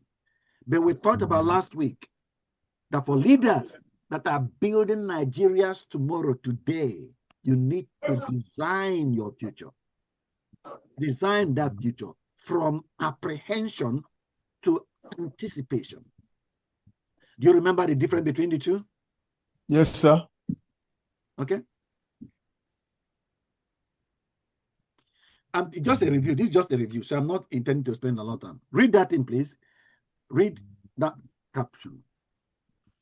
We had it last week. The best way to predict your future is to create it. Yeah. That's the best way to predict what your future will be. Create that future. Nigeria's crossroads, hunters or farmers. This for leaders ready to cultivate a nation of designers. Design that future. That's what I said in the last slide. Design your future. Design it. Let's carry on. Today's objectives, intention is that before we finish today, you should be able to know how to shift your community from hunters' mindset to farmers' mindset. People that farm and cultivate their destiny fulfillment. Be able to take back your future. No more outsourcing. Don't leave it for government or for anybody else. And you should be able to explain obstacles that come across your path as the price tag of destiny fulfillment. The stark contrast in design cultures, like where I am, here, designing the future is a culture. It's a culture. Children, I think I've said that before. Children take homework deadlines, they track it in their diaries. Children, my children, when they were in primary school, they had diaries that they give them in school. So there they write their homework. This one is due Thursday next week, in 2 weeks' time, next Monday. They write it. Because they create their future. Yeah. So the children begin by that to know that they are supposed to do something to make a future be. They can see how it will be next week. And then they are made to. There's a place and then I told you about reading before, that they are giving books to read. And in that diary, the pages they should read. I'm talking about from nursery school, from nursery. They will have that, and they have the small book that they should take home, how many pages they should read. And then a place at the bottom where the parent will sign that the parent helped the child to read that. Everything is diarized. So the child begins to learn that I do something to make it tomorrow be. I'm coming soon. Families plan Christmas in October. There's soon Christmas trees start coming up on the shops, and people start preparing things for Christmas. The society as a whole, they have a way of tracking the population growth. And they begin to imagine how the population is going to be in 50 years' time, and they start thinking about how many schools we ought to have, how the road infrastructure should be to serve next 50 years. So it's a culture to be thinking about the future and be building. So, here, a perfectly normal road, a road, there are no potholes in it. They will start destroying it. They start rebuilding it. It's probably 2 lanes now. Vehicles are going, but soon they start widening to 3 lanes. Because they are projected into the future and they see the way the population is growing, that it requires 3 lanes to make it good enough to the standard it should be. So thinking about the future, designing for the future is it's a culture here. Now tell me, is that a European thing or is it Bible? The Bible. Yeah, tell me why it says Bible. Well, planning for the future, the Bible actually talks of if a person wants to build a house, he has to first of all sit down and plan it, know what he's going to, the materials he's going to build the house with, the amount of money that is going to be put in it. So it's a planning thing. Yeah. Bible says that God sees the end from the beginning. That is, and we are godlike. Human beings are made godlike. So when the European always looks ahead to see the end that he's going to, always looks ahead, he's practicing the Bible. He sees next 50 years that he's going to. He knows that this environment will be here next 50 years. How will things be if we do nothing? How will it be? He doesn't like the picture. He alters it. He put the picture he wants to be next 50 years. And then he starts altering the road system, the infrastructure, the telephone system, the water system, to match the new picture he has in his mind. He sees the end from the beginning so that he journeys through the path that will take him to that end. That's the Bible that we don't practice in Nigeria as a culture.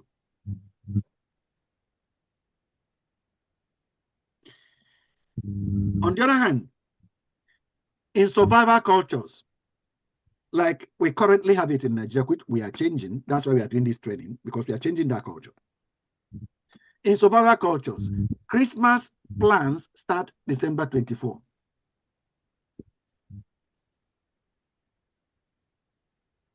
Money is for today's market, not tomorrow's investment. Life is what happens to us. It's not what we make happen. Things happen to us. Don't you think that the last one is a little bit too extreme? Christmas plan starts December 24th. I think even the environment has taught us to to plan for Christmas, and so we're getting out of it. And I'm beginning to see the situations in Nigeria also. I take example from my wife. She starts buying things, for next year, right now, because of the situation, knowing for sure that things will just continue to escalate. So she's buying, food items now, storing them. In fact, what we're eating now is what she bought last year.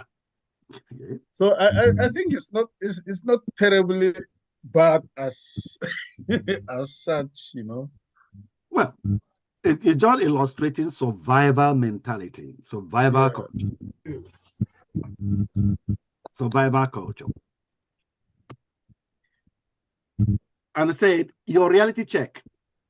If you were not taught to design your health, design your health. If you are not taught to design your finances, you are not taught to design your community, you inherited a hunter's mindset.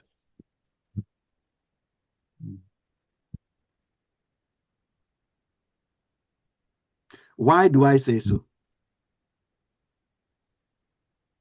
What is a hunter's mindset, by the way? Kill and eat now and look for it later. Yeah. Hunter, good. What is available now is what we have to eat. When we are hungry, we look at what is available now. We never think that we will be hungry tomorrow. When we are hungry tomorrow, then we see what tomorrow offers us. We don't put into tomorrow what we want. We let tomorrow offer us something. When we are hungry, we go to the forest to see what the forest offers us. And I said, if you're not taught to design your health, you just carry on and see what health will be offered to you next 5 years. You do your normal work, no business or earning your salary, and see what finances will be offered to you in the future. Daniel. You know, when you said we shouldn't be looking at what you're sharing with us as an European thing, that it is the Bible. It got me. What you just said now, as in terms of this survival culture and design culture, this hunter farmer thing, it's in the Bible. We saw what happened to the one who was a hunter, and we saw what happened to the one who was a farmer. Yep. And at the end of the day, sir, you begin to see that the angle to which we really picked up the Bible, the angle to which it was really presented to us, at the end of the day, I'm looking at it that it's all false. They give us sometimes a lot of things that are not true in the Bible.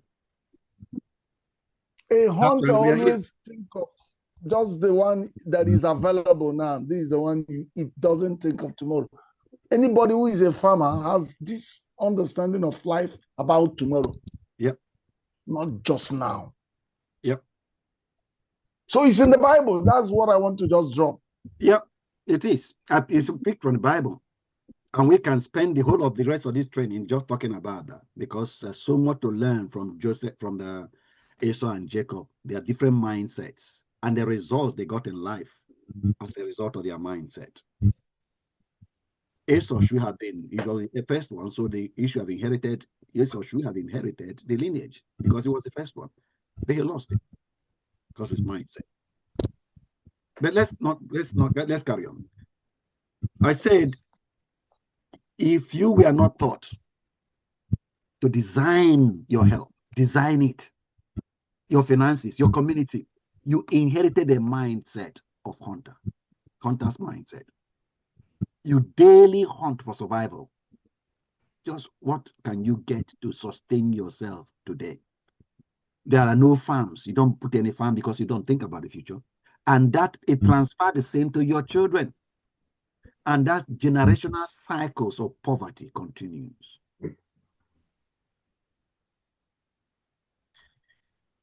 Three generational shifts you must lead. I say. Number one, from hunters to farmers. You must help your congregation, your community. You are responsible for the state of your community next 5 years, next 2 years, next year. You're responsible for how your congregation thinks. I hope you know that. That you are responsible for how your congregation thinks. I said it earlier. Your congregation is a blueprint of Nigeria. If you will get their thinking working right, you have altered Nigeria.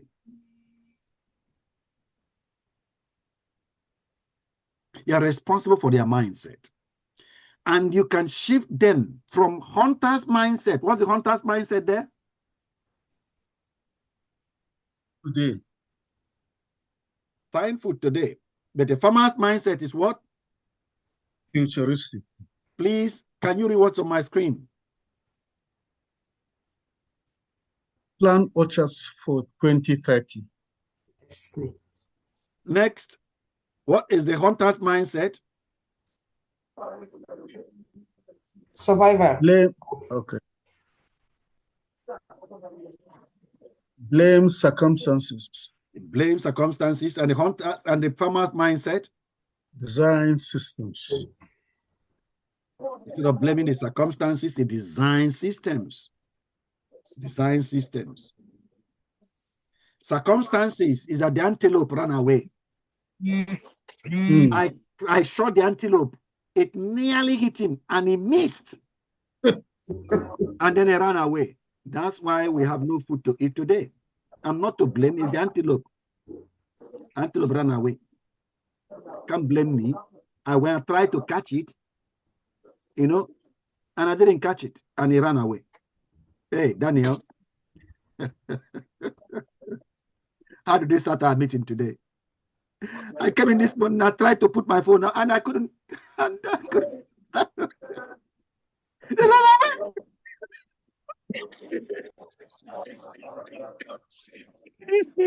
I'm muted, Daniel, like I hear. So you're laughing at me now. It's not fair. I won't give you a reason again. For laughing at me, I won't give you a reason again, sir. I will not give reasons again. Don't talk too much. Pokis was not here when you said it, so he didn't know what you said. Just don't talk too much. Daniel. Sai is speaking in parable, and you are trying to interpret the parable. Now you. Thank you. Thank you. He shouldn't have mentioned my name. But he spoke in parable now. The parable should have been without name. A parable doesn't have a name. No, he just called you to be attentive. No, maybe you are distracted somehow. Thank you, sir. You're painting it. That's interesting. I didn't even get to my mind. That's the truth. You know, that's it. Those two. You know, I said I did mine last night, and you did yours this morning. Yeah. Okay.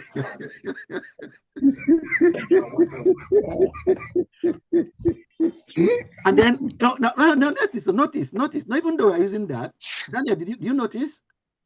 You know, I said I have a system. I said I have a system. I did have it as a system that I do it the previous day. I don't wait to do it the day. I do it the previous. It's a system I have in place. And I gave you an example how it protected me from a huge loss. On the other hand, if I was operating a hunter's mindset, I would have waited to travel on the day. I'm flying, and it would have cost me.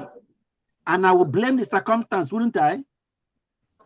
Yes, sir. I'll blame the poor weather. It was the weather. The weather went sour, so I couldn't fly.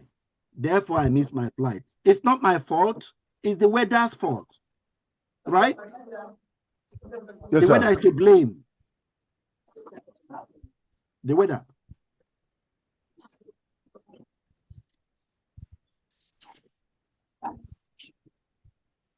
You know, like I woke up late. So we blame who? My body. It didn't get up. My body didn't get up. So that's why I missed the lecture, or I missed the flight, or I missed the opportunity. But it simply shows a hunter's mindset. A hunter's mind. Because the farmer puts system in place. The farmer puts system in place. Normally, farmers, they put system. They think about future. They know that something needs to be done, and therefore they do something today to take care of that tomorrow.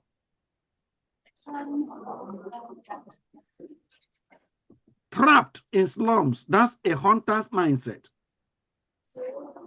But the farmer's mindset builds future cities. Hunter's mindset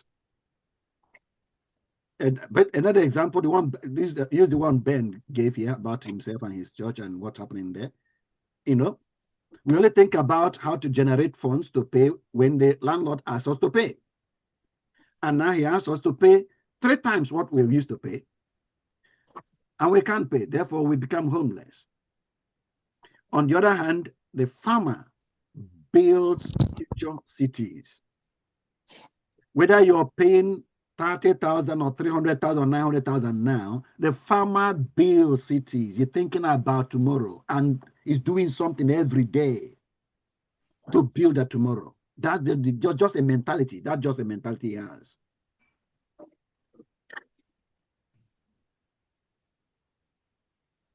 You see, if the farmer is planning to build cities and putting all resources to build cities, and suddenly that rent hikes up, it's a shock. But he will be able to accommodate it because he's already building for something bigger than rent. Or it might impact how long it takes him to have his big dream fulfilled, but the changing in circumstances doesn't have so much negative impact on him because of the way he thinks. He's almost living ahead of the circumstances.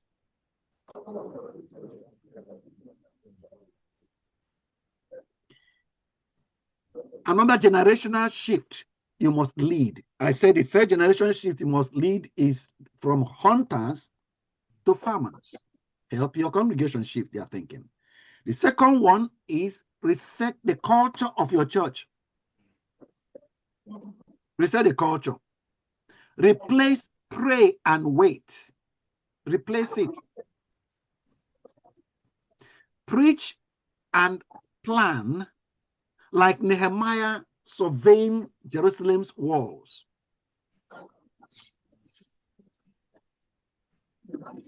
Please, somebody talk to me about that, because I don't know whether you understand what I mean.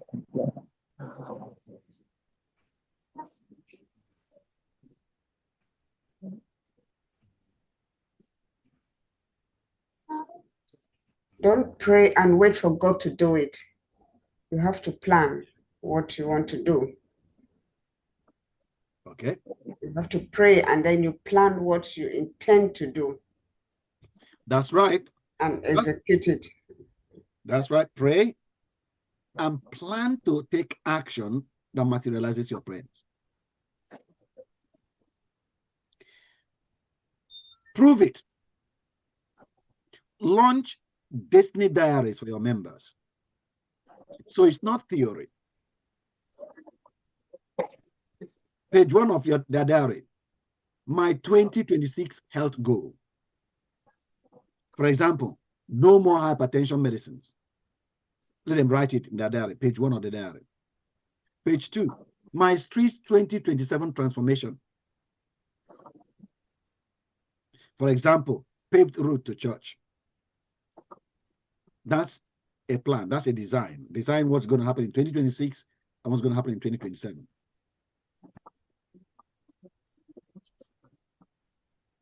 As I was thinking about this, 2027, I think we've talked about it, I don't know, 2 weeks ago or so. But some time ago, we talked about this. We talked about what the devil is planning to happen in 2027 through the governance structure.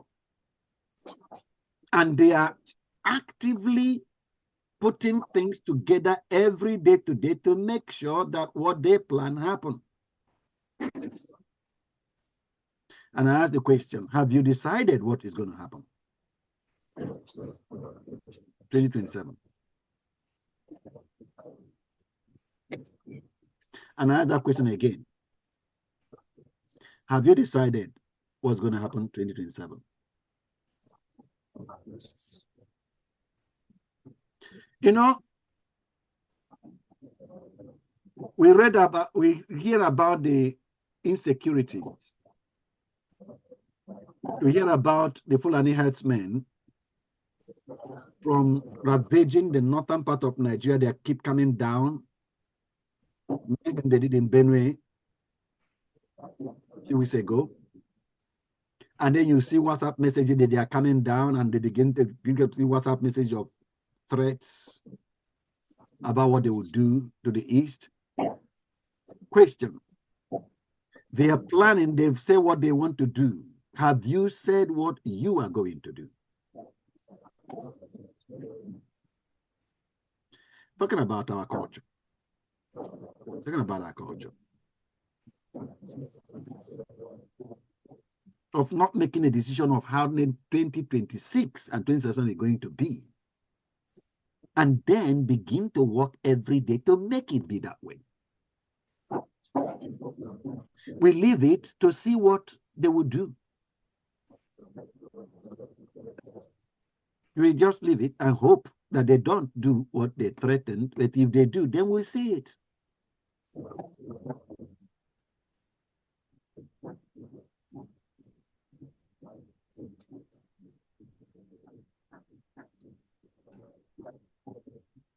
I don't know what you think. Can I hear you, please? I need to hear you, feedback from you before I go to the third one. Vincent, are you still there? Still listening?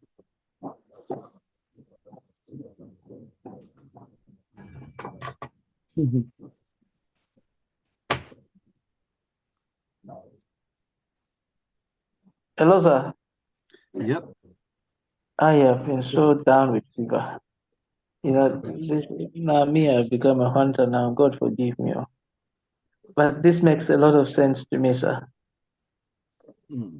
I think less than a week ago in Katsina, just a few days ago, bandits came in to attack a community in Katsina State, northern Nigeria. They came in their droves. I think maybe it was, I don't know what time, but the community said enough is enough. And they took whatever they could find, from bows to arrows to den guns, anything they could find, cutlasses, their hoes. They were like, we rather die than allow these people to keep messing up our lives. And based on the report, it was shared on one of our groups for Arewa elites, that not a single bandit escaped. They decimated all of them. Wow. Because they wouldn't they are tired. They're tired. That community has been under serious attack. And like you said, it's like that across the communities and, in the north. So the people are beginning to take their own destiny into their hands. They have realized that no government is coming to save you.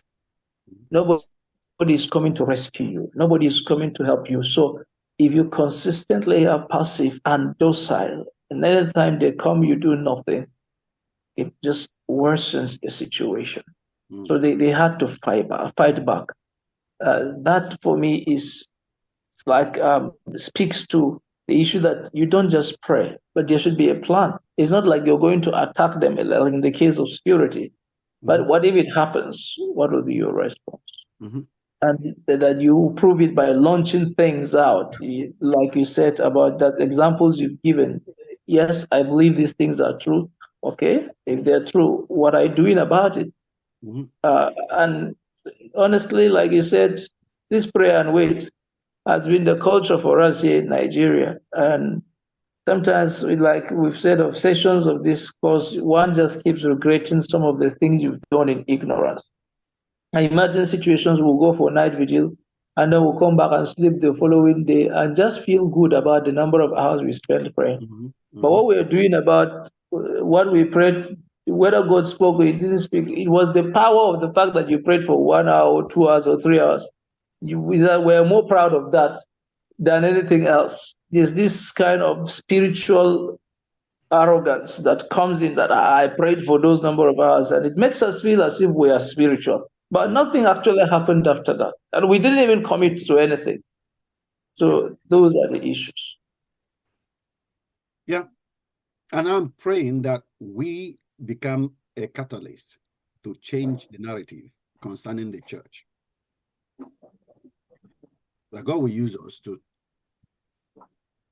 catalyze that progress. Number 3, first one, I said, Vincent, you want to say something? Yes, so there is this issue in Anambra State since when P2b became the governor of Anambra State, P2B introduced religious politics, very dangerous. That since P2B came into power, the Obi are not left. No Pentecostal person has become an head teacher in primary school or principal in secondary school. It affected my mother-in-law. My in-laws are from Orifite. She rose to level 16, retired in level 16. She didn't head of a school. Then when Bishop Esdebego came, though, our former PFN chairman, Jobele Chukwu of Blessed Memory, started fighting it. Though he didn't achieve any, he just laid the foundation, let me put it that way, which he did very well. Answer, no Pentecost has also become a commissioner or any serious post in Anambra State since P2B. So when Josebego entered, he continued where Jobele Chukwu stopped. And we fought together like he followed principles, practical, not just praying. And I kept on telling the governor that we have resource of people in PFN. That PFN will have a lot of good brains and other things. And I think now the commissioner for works is a believer, and he has been doing this. The governor, I had the opportunity to interact with him, personally. He said that, not that another person said that. That he said that most Pentecostal people are doing well in his government. Okay, and now we have up to 15 principals that came from a PFM, qualified, not just politically, because the vice chairman of the PPSS, the board that caters for the secondary school, is Soludo gave opportunity for us to bring people that he will appoint in the board that controls primary school and secondary school. Because they gave him 4 persons, he said, choose among the 2. And it happened that the one that he chose for secondary school as the board, he made her the deputy chairman of the board and also the one in charge of posting principals. So, but we work with principal. The woman said that if you know that you are qualified to be a principal and you are passed any exam, say if you didn't pass, you are not qualified, please don't come. Which we appreciated the woman so much because we have a PFM professional body, which I am one of the leaders. So it's from that place that we are generating a lot of professionals. So I think is like what I've been teaching, it has been changing the narrative in Anambra, and I think it made Soludo at least to begin to have more trust in the PFN, and also not that because of politics, those people working with him in the government, I think they are good resourceful, because when Soludo was about to come into power, he casted his vision, his vision about what he wants to do if he become the governor of the state. Okay, but other candidates, we didn't see any vision they have. Some of them are sentimental. Yeah, Soludo might have his weaknesses or one or two, but I tell you, sir, he's working with the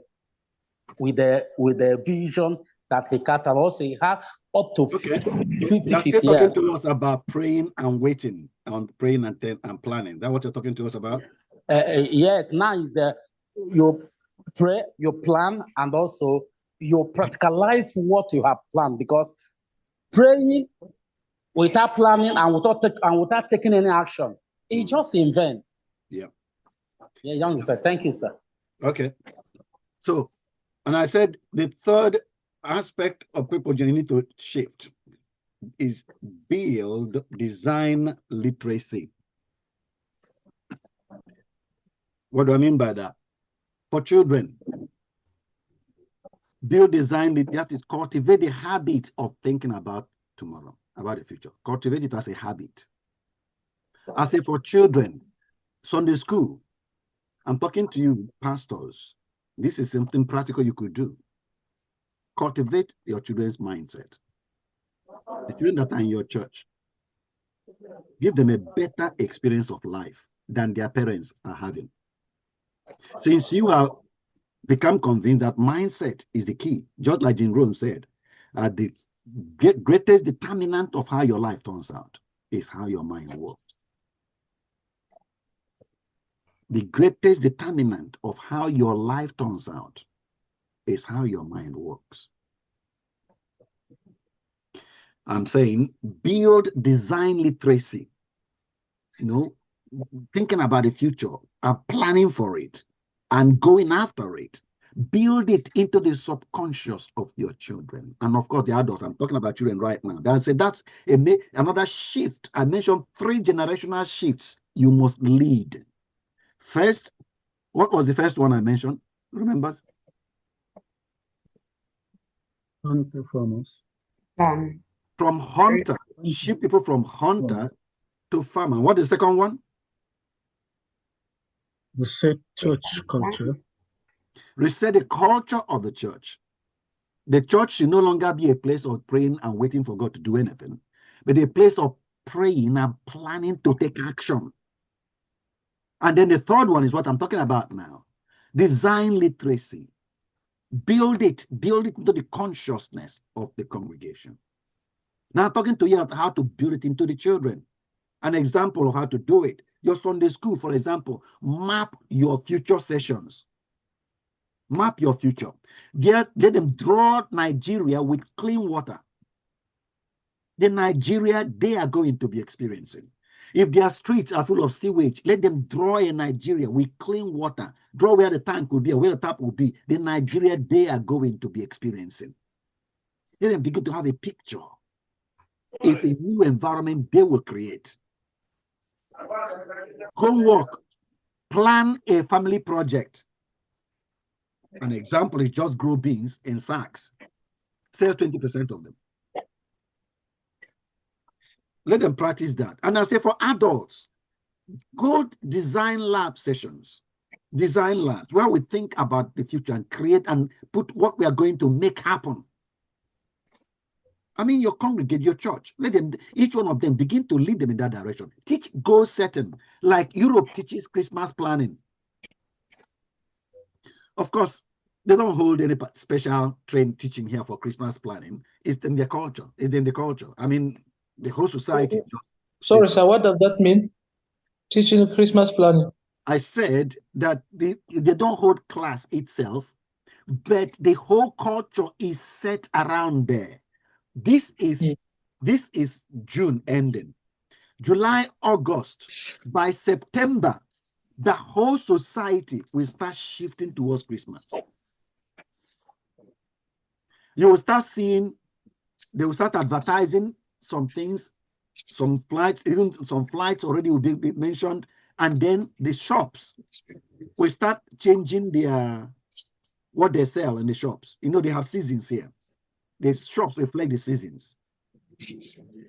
September, October, November, you start seeing Christmas trees appearing in the shops. So the whole society teaches you to think towards Christmas when Christmas is coming. Because it is driven by the seasons.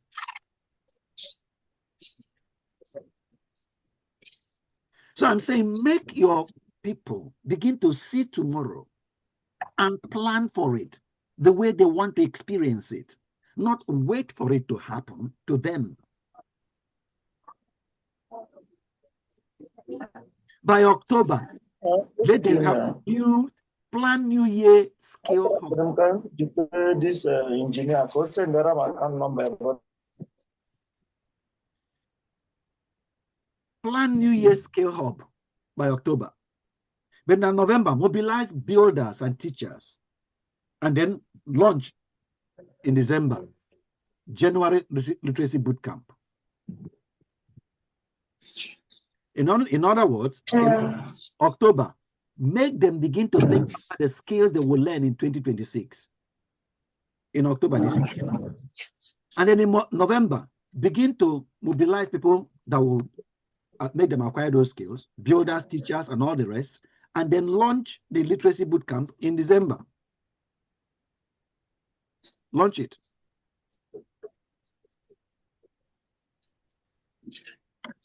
I wanted to hold the residential camp I did with the young people in 2021.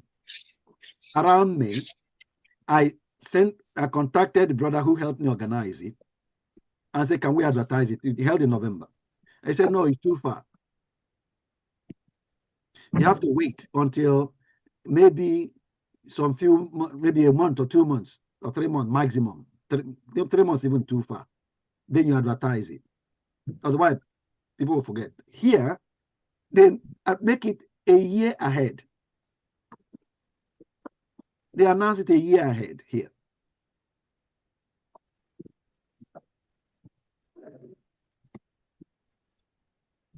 Okay. Tactical realism as a Nigeria success kit. A problem is no future planning culture. That's a problem. How do we solve it? Now, all of you are getting distracted. Daniel, if you are talking to somebody else, Daniel, you can hear me. Excuse me, sir. Can I ask something about the last slide before this? Yeah.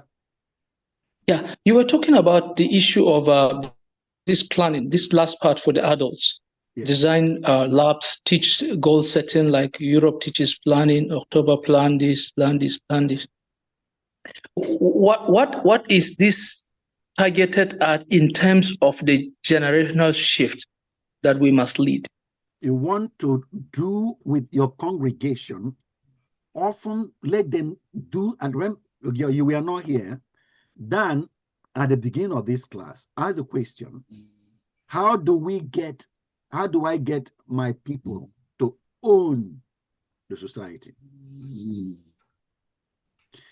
And I said to him, it will come out in the training.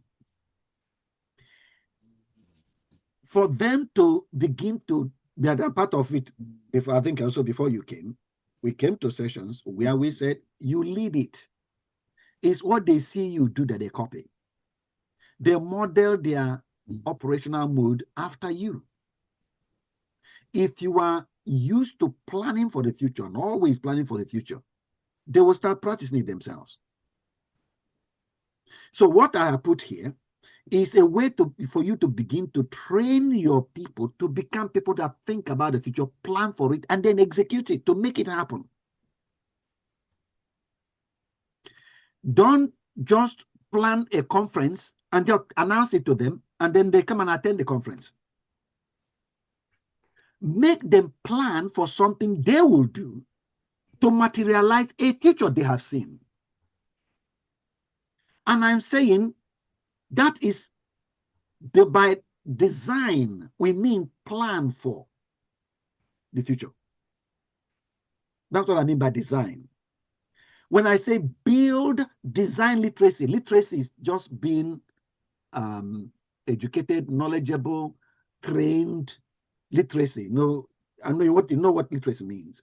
So I say let them become design literate. Let them become design literate. Let them become people that are wired with thinking about the future and planning to make it happen. That's what you want to bring them up to. People that are wired with thinking about the future and making the future be. So this is an example of how to do that, how to help them to develop that consciousness and that habit. I said, the way you enter here, even if you don't used to think about Christmas from Africa, you enter here, the society will train you to think about Christmas. Because everything you do around you, everything that happens around you, will shift towards Christmas at a certain time, from October. So from October precisely, your shops will start telling you about Christmas. Even your workplace, everybody will talk, the things that will be about that. So they will train you. And I'm saying the way teach your people goal setting, like create an environment in your church that will automatically condition your people to think about the future.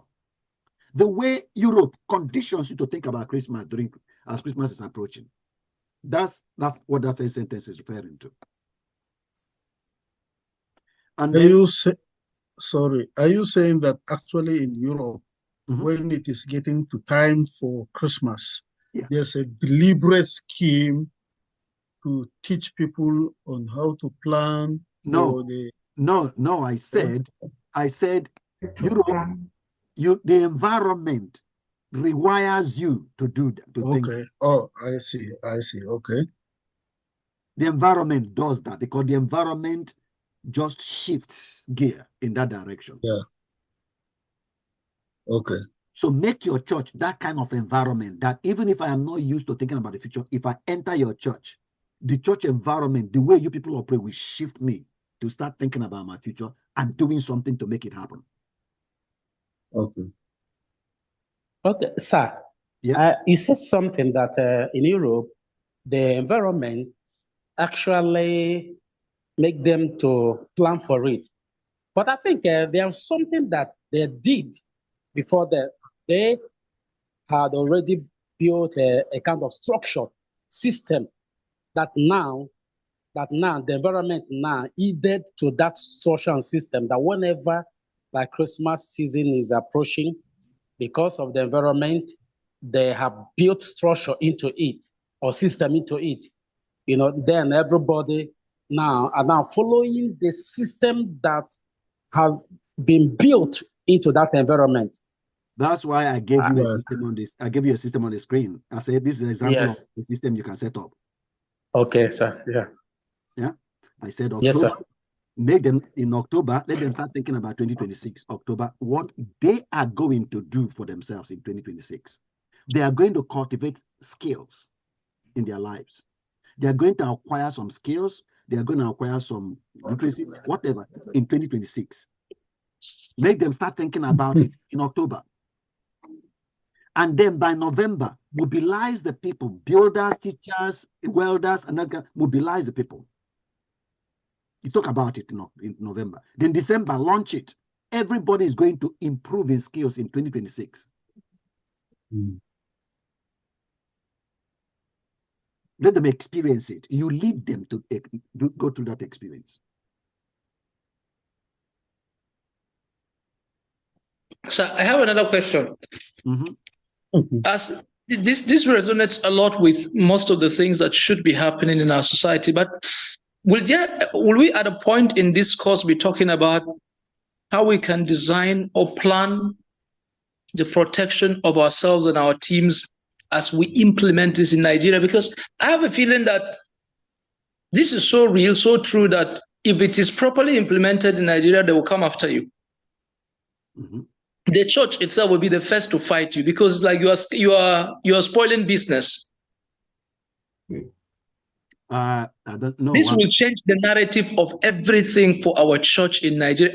I'm looking at it from the religious aspect.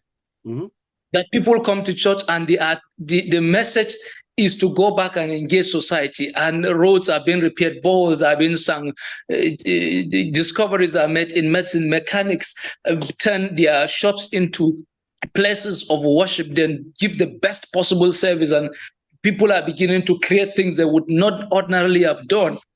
At the initial stage, those who have already turned these people into slaves and are spiritually dependent on them will fight back.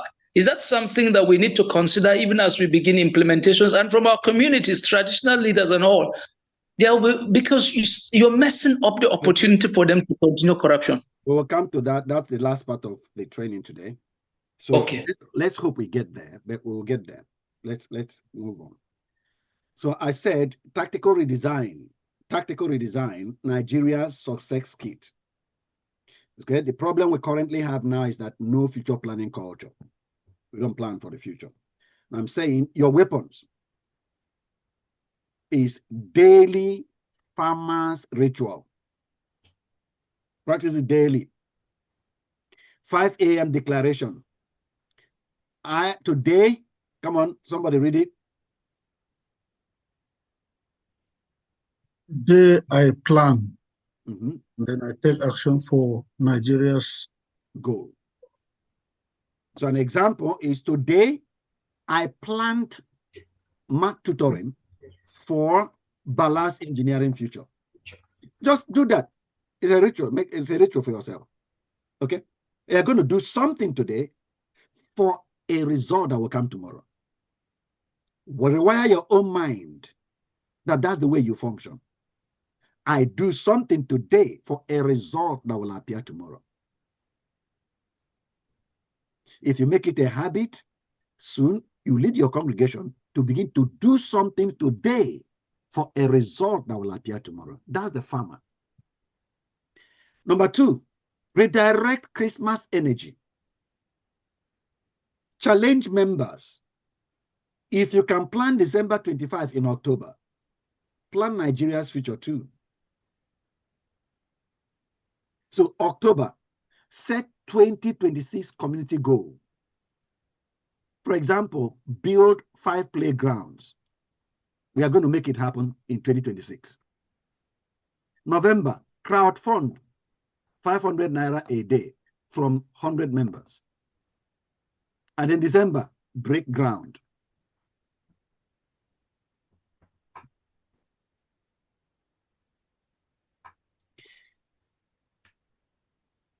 Next, slay that hunter vocabulary. Replace God will provide with God provides through my plan. You need to explain that, sir. Replace God will provide. That's the attitude that we resign ourselves into, isn't it? Isn't it? That God will provide. Yeah. We pray that, and then that's it. We just leave it that God will provide. God is in control. But when I said, but we have already said, you are going away. You need to shift your congregation away from that mindset that God is the one that will do it without you. That all your role is to tell him to do it. You must cultivate and bring back to your memory and recalibrate your mind with the reality that you are God's instrument. He does it through you. You are his instrument. He is not your instrument. You are his instrument. So God provides through me. I'm going to plan on how the provision will happen.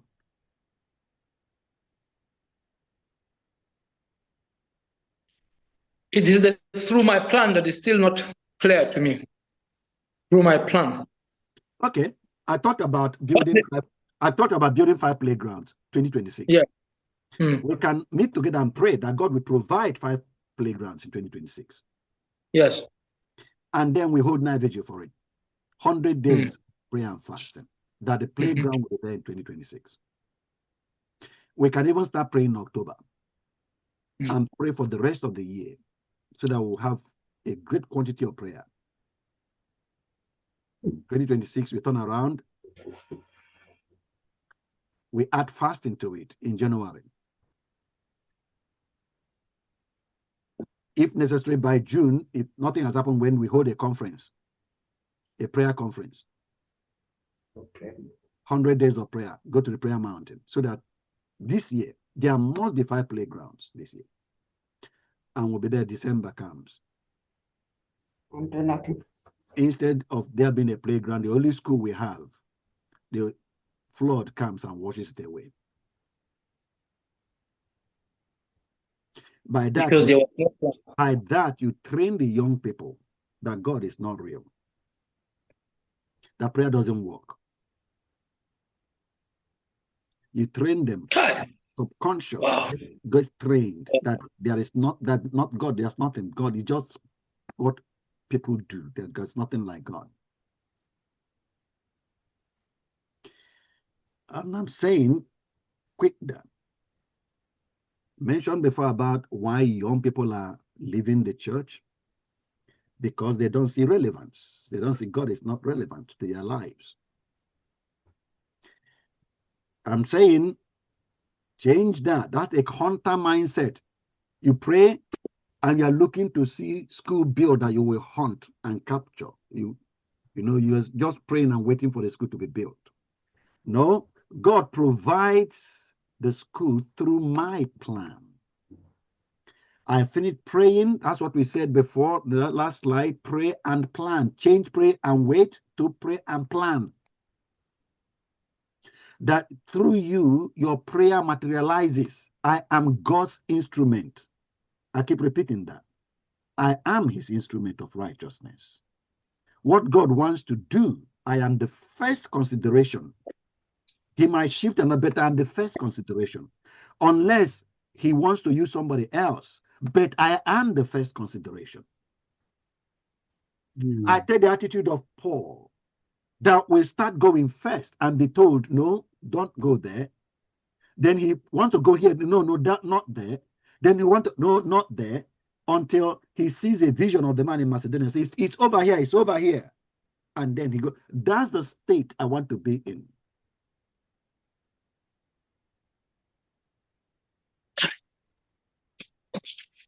Not the one that will be waiting and God will, like he said in Psalm 32, don't be like a horse. Even when I take a whip and whip you still won't move. Because you are stuck in one mode or the other. So I want to come out of that. Hunter's mindset is waiting for something to happen. Farmer's mindset cultivates what will happen. And I'm saying God made us farmers instead of hunters. Farmer will pray for 25 schools to be built and then start cultivating, planning to make it happen. And I'm saying switch to that mood. From God will provide schools to God will provide schools through my planning. I plan on having 5 schools built in 2026. Then I start walking it. I am the one positioned in the garden to walk the garden, not to pray about the garden. I pray to get wisdom that the work is what I am put there to do. I want 5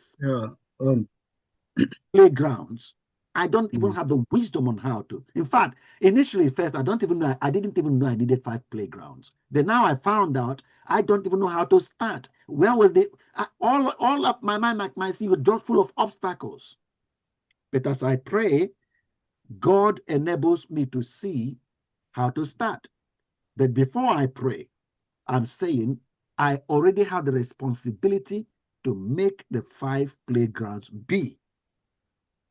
I just don't know how. So I go into prayer.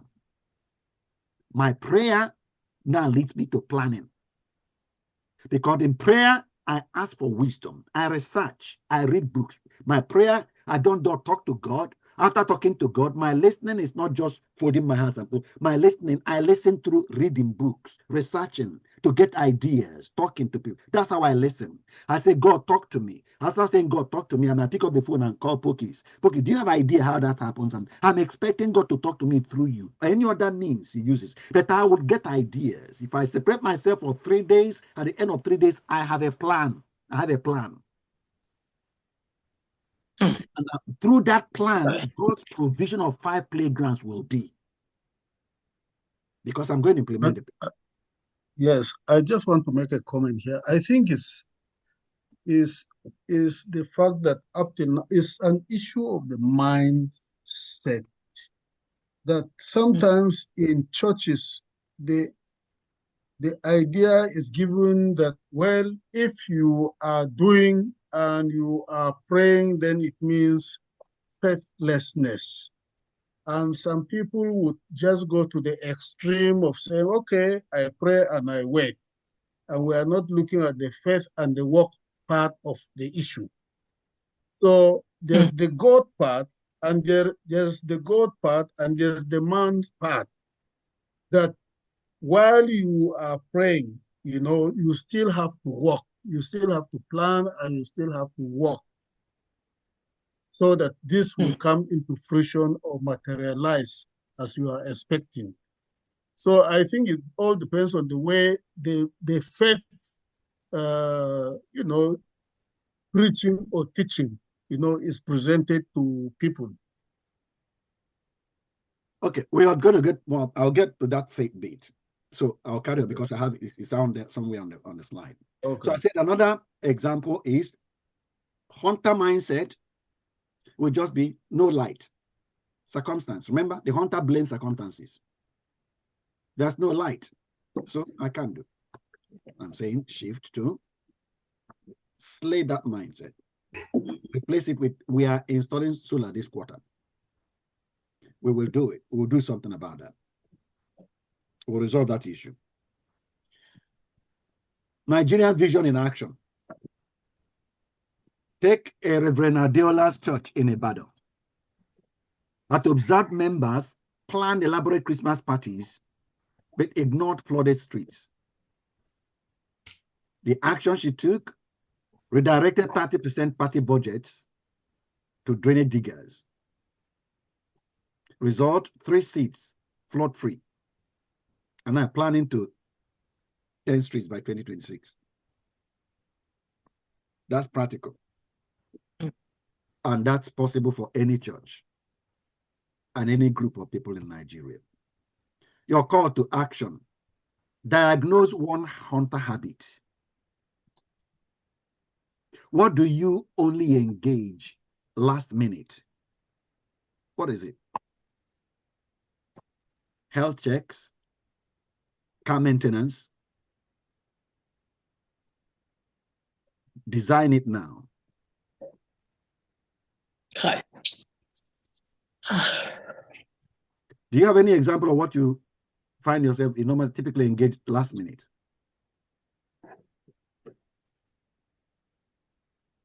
Especially health check. Health check. For me, it's health check. It's when I feel pain. You just show up in the hospital and then they say, okay, why don't you check your blood pressure instead of having a plan for, Yep, okay. I went for, they say when you become 40, I'm 42.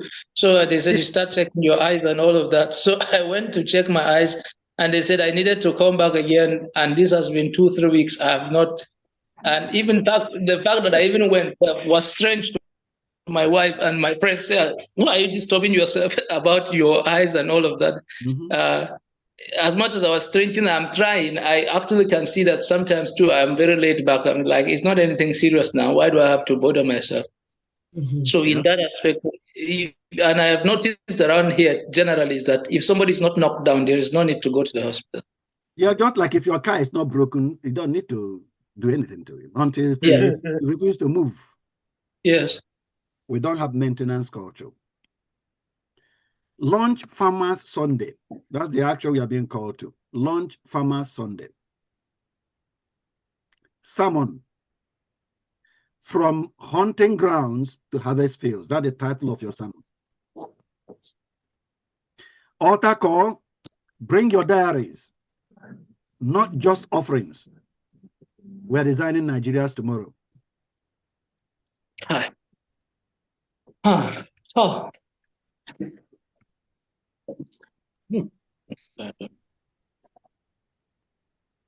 Stop hunting and start farming. Beat the drums. If we can plant jollof rice for 500 by December, we can plant dry streets for 5,000 by 2026. Bring your shovels. You know, but I shared with us here, said, my wife is already planning that we should have food by next year. Last year, she planned for us to have food this year, and that's why we have food. And she's already planning that we should have food next year. I was saying the same thing next year, we ought to plan that 350 more people in our street, children that are out of, we should build the school. Last year, we planned it by this year, it should be. You people have changed. Oh my God. People are white people in black skin. That's what Nigeria will say. And this year, plan. In our church, it's lack of faith. This is in June. our churches here, we say lack of faith. No, because we don't understand what faith is. We really don't understand what faith is. You really don't understand. Exactly. Now listen. Exactly. And I said I'm going to get to it, so that's why I don't want to talk about it, because I'll get to it. Faith is the action you are taking to make that thing you saw that will be in 2026 to come to pass.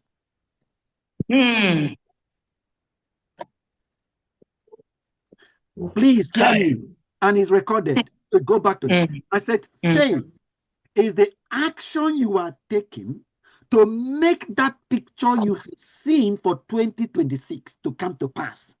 Faith is the action you are taking to make it happen.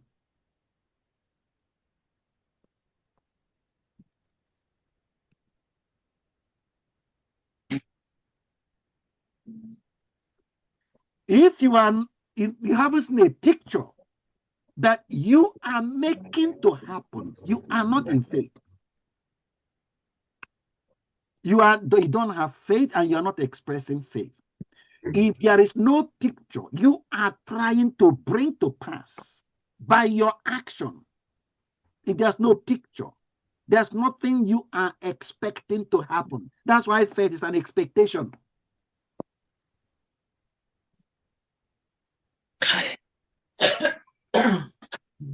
What have I been doing? If you have not captured the picture of your, okay, over there I said dry streets for 5,000 people by 2026. When you have captured that picture, faith is the action you now take every day to make it happen. That's faith.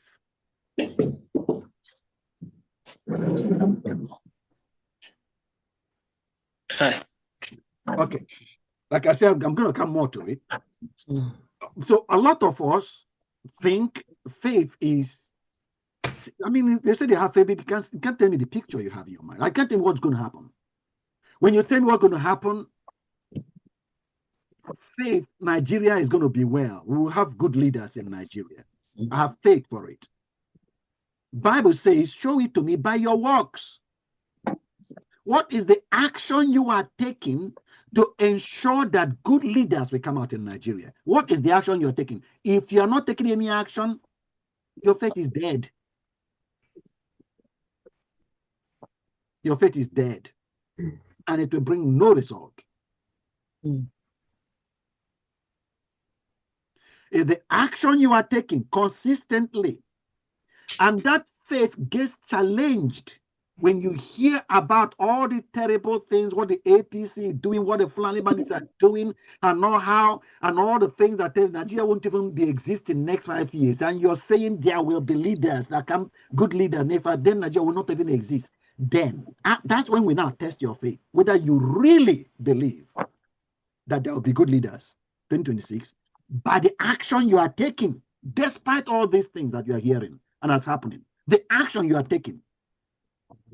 If you are taking no action to make good leaders to come, you don't have faith that there will be good leaders. You don't. Your faith is dead.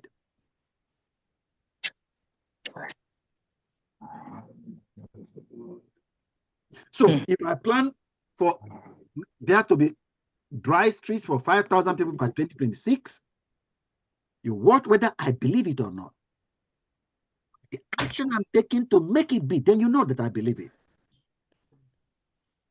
Faith is a substance of 5,000 people helped by 2026 that I hope to help. Faith is a substance of things I am hoping for. The evidence, faith is the evidence. The evidence I'm producing that 2026, 5,000 people will have dry streets. The evidence I'm producing, I'm saying, showing you now that will be, that's faith. The evidence I'm showing you, that's faith. If I'm not giving you any evidence that by 2026, there will be dry streets for 5,000 people, then I don't have faith. If I cannot present the evidence, faith is the evidence. It's a substance. It's not just imagination. So I said, pray and plan. Now you know what that means. Pray and then express faith that your prayer works. Express it actively. Plan to make your prayer work. Don't leave it for God. God put you in the garden to be his instrument. You are his instrument. If he is real, then he acts through you. Why are you asking him to act through Tinubu and not you? You're praying for Tinubu to come and put light for you, but not you putting light for the people. Why can't God walk through you? Why should it be through Tinubu or through the government? Why not you? He positioned you to be his instrument. So if after praying, if your action is now going to talk to Tinubu, then go and talk to Tinubu. If that's the action you want. But you should be doing something to make that light be, if you believe that God answers your prayer. They need to be taking action as evidence that we are going to have that visit in, I don't know, 1 year, 2 years, 3 years, 5 years time.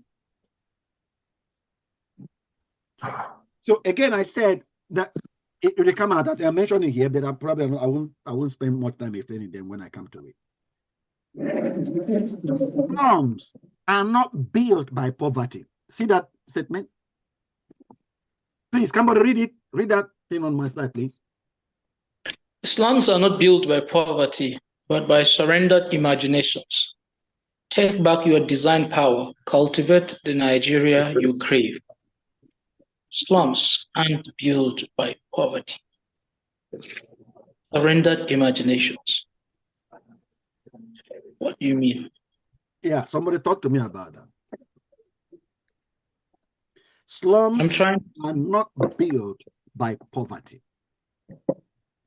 They are not built by poverty. Oh, okay. Because you were born in an environment, and then environment, you see, why do even the slums develop? How does slums develop? Tell me, please.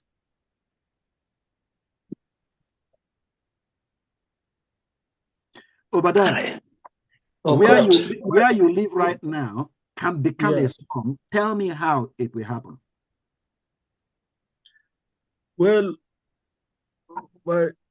on daily basis, when you see something, you, instead of taking action, you ignore that particular thing, maybe throwing dustbin anyhow, and throwing bottles, throwing little things until when they accumulate and nobody is ready to actually take action to remove those things.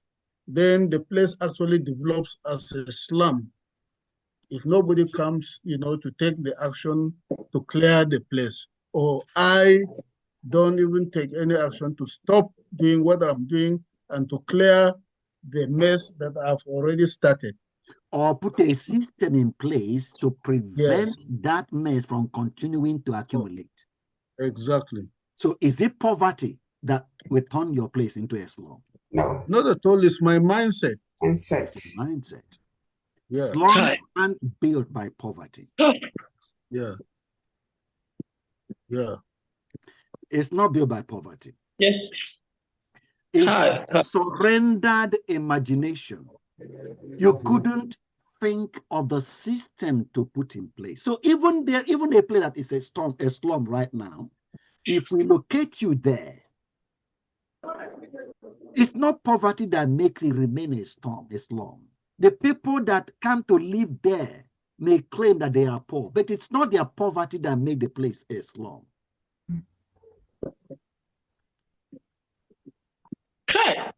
Because I've thought about that before. It's very typical. Any people that come from here, and I've been in the illustration before, pick a white person, a European, typical European, expatriates. I'm not saying that here they don't have the mindset that we are struggling with in Nigeria. There are people here that are also struggling with that same backward mindset. And okay, but let's take people that come, one of these expatriates that come to Nigeria. Do you know, on a major, maybe one of them are teaching university, so you take that person and put him in a slum, you know what, and give him a house in a slum environment. Do you know what they do immediately? I don't know whether you've experienced it. But it's so natural with them immediately to clear the environment and organize their environment. That's the first thing they do. The disorganization in a place it's not just their mindset. It's not their mindset. He put a place that's so open, no environment, he will put something like, it doesn't matter how small it is, that has a boundaries, a fence around him, and clears, and it doesn't matter how little he has, it will be organized. It will be organized. I told you about that as a kid, they are taught to organize their work in their diary as a kid growing up. So the mentality of organizing things is just in their culture. It's in their culture.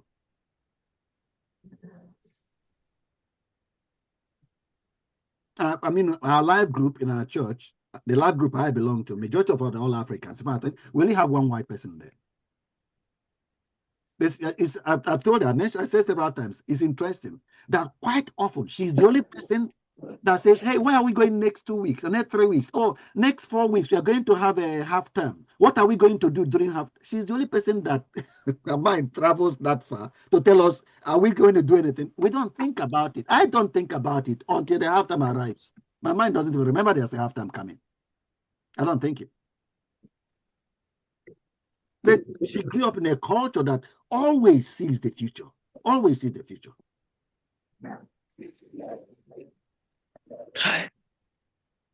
God help us all. So, I said poverty is not, slums are not built by poverty. It's surrendered imagination. Yeah. So, but I just asked Obadiah now. Obadiah lives in a place where he lives right now is not a slum, but he surrenders and doesn't see the future. When the first litter is thrown about, he does not see the future.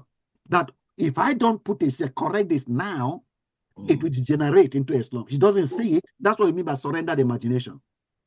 He doesn't imagine how the future could be if more litters, another one will drop, and just ignores it, then it turns into a slum.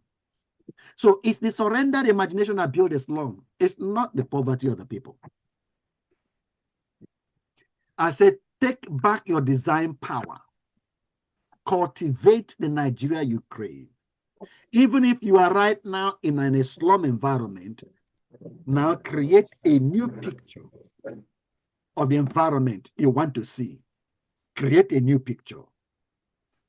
And then put plan in place to begin to work towards that picture. And soon you will turn the environment into a different place. Yeah. Your nation is starving for your design. I hope you are fully aware that the government cannot alter Nigeria, not the present government we have, or the kind of people we are, typical characters that we are getting that currently occupying Nigerian governance for some. They cannot alter the nation.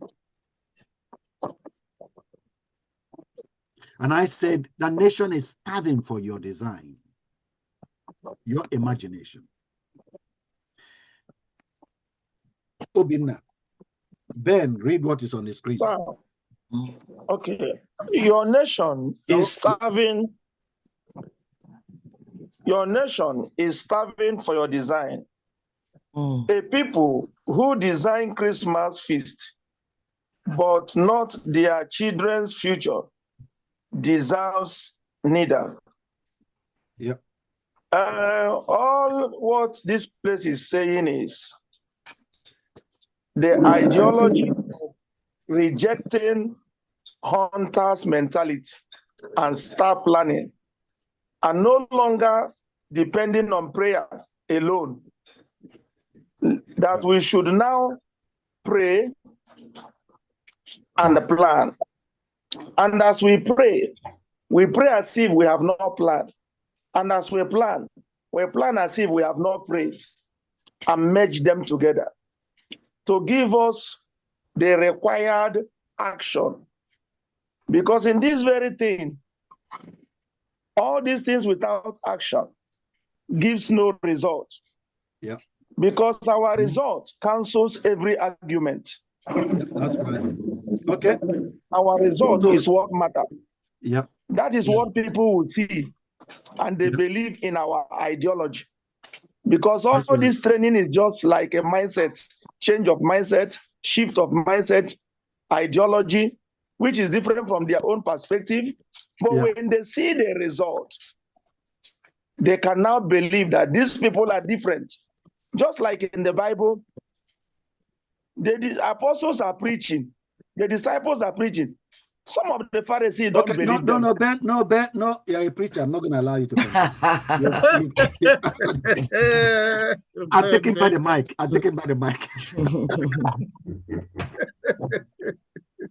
Yeah. Right. You read what I told you to read, and that's it. Yes.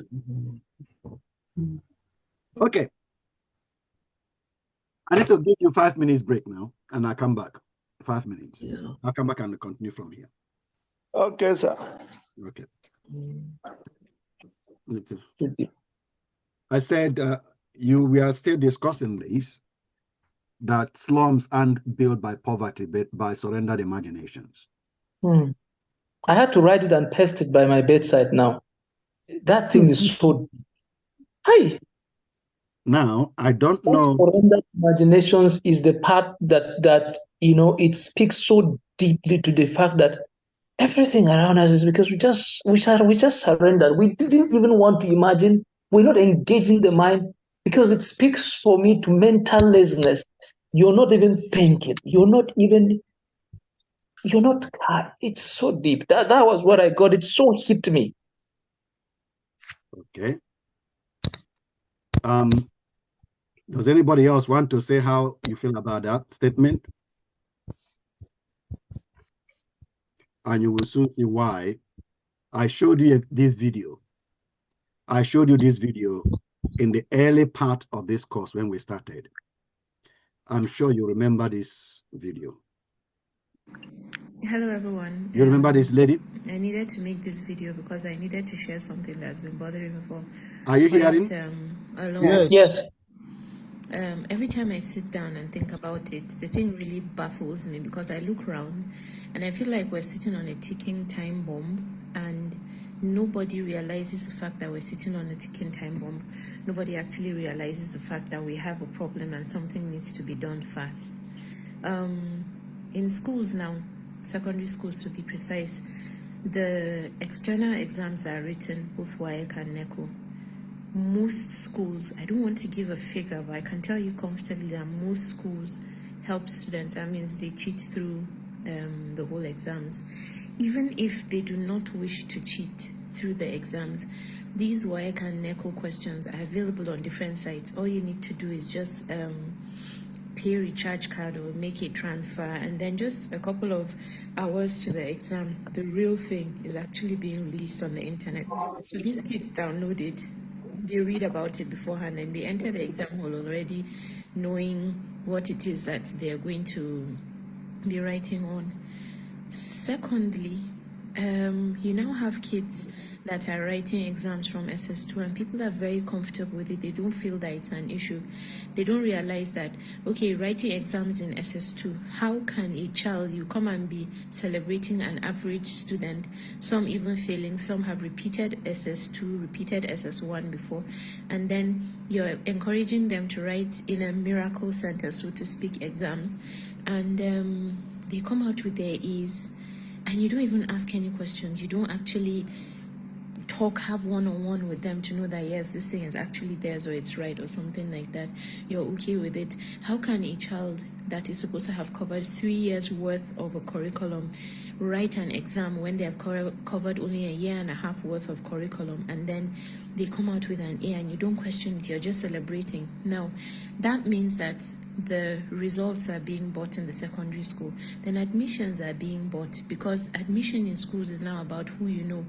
And then private schools just take anyone anyhow, because that's private universities. They're just desperate for them to have students. So they just take anyone anyhow, and then they're okay with it. Nobody complains, nobody asks, nothing. There are quack universities across the borders. I heard that in some countries, I'm not going to name African countries very close to us, you can go and actually come back with a degree in 6 months. Ask around there, people that are going to tell you, I'm not making this up, it's true. I've actually done my research and it's actually 100% true. 6 months you come back with your BS. So then we're saying that you can buy your result, you can buy your way into the university and through the university, right? So I heard that there are even some private schools in Abuja, private universities, that they just push students. There's nothing like even carryover or anything, because they're just like, they just want to collect money and then just have enough students for them to stay afloat. Then we have results being bought, we have the admission, we have the whole results still again being bought in the university now. You come out, they graduate, and then jobs. They buy jobs still again, yet again, jobs are being bought. You pay this person, pay that person, and then just imagine, I want a juicy job. I hear even in millions, you have to pay for a juicy job. So you pay for a juicy job, and I just want you to think about something. If I know that my father has paid, let's say, 1.2, 3 million, 4 million, whatever it is for me to get a juicy job, there's absolutely no way that I'm going to feel like I need to work to keep my job. I mean, I heard this boss once saying that you see these young kids, spoiled rich kids, with their legs on the table, pressing on their phone, going through stuff, and not working. And you can't go and talk to them and tell them to work, because you know that they got their jobs from that Oga at the top. And that Oga that is up there has already eaten his money, and he doesn't care. He's hardly even around. He's traveling all over the country, all over the world. He doesn't really care. So how then can the system actually work? We have this kind of people in ministries. Most ministries are empty. People just want to collect money. We have these big jobs where you have these poor rich kids that are collecting so much money, driving big cars, and the job is not actually being done. No proper training is being carried out on these people. There's no proper training whatsoever. You just have this big job, and then they're just like thrown into the deep end. And then what? These same people are going to give birth to kids that they're going to do the same thing for. So like, it's a vicious cycle, and then it's scary because nothing is being done. Like, the country is already in a bad shape, and it's like it's getting worse. And we keep blaming the government, but excuse me, we have a whole lot to do with the whole rot that we're sitting in now. And it's a serious thing, it's a serious issue, and if we do not stand up and do something about it, then we have a problem. When I was younger, when these exams were coming closer, my mom had, as you come back from school, you have private lessons that you're going for. We had a lesson teacher that was there. She didn't hear anything, go study. There was nothing like, I'm going now, I'm going here, I'm going, go study.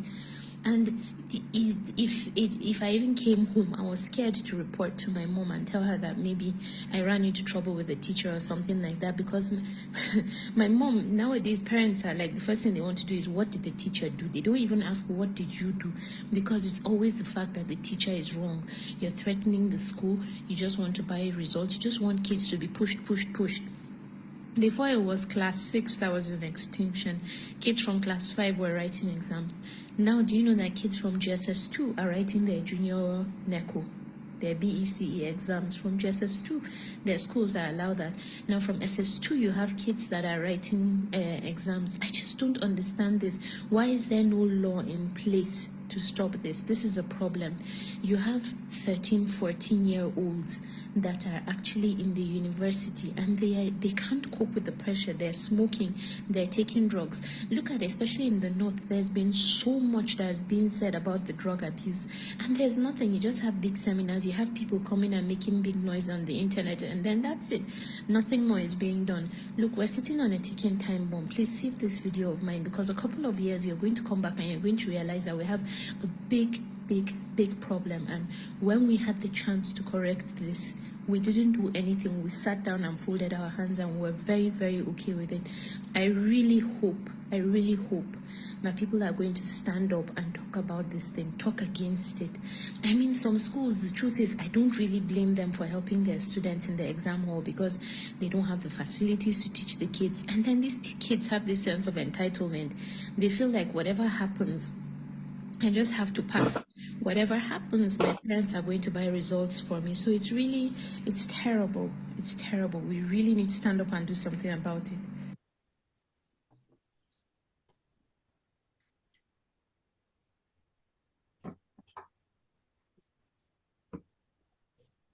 Well, she has started the campaign. That has to follow.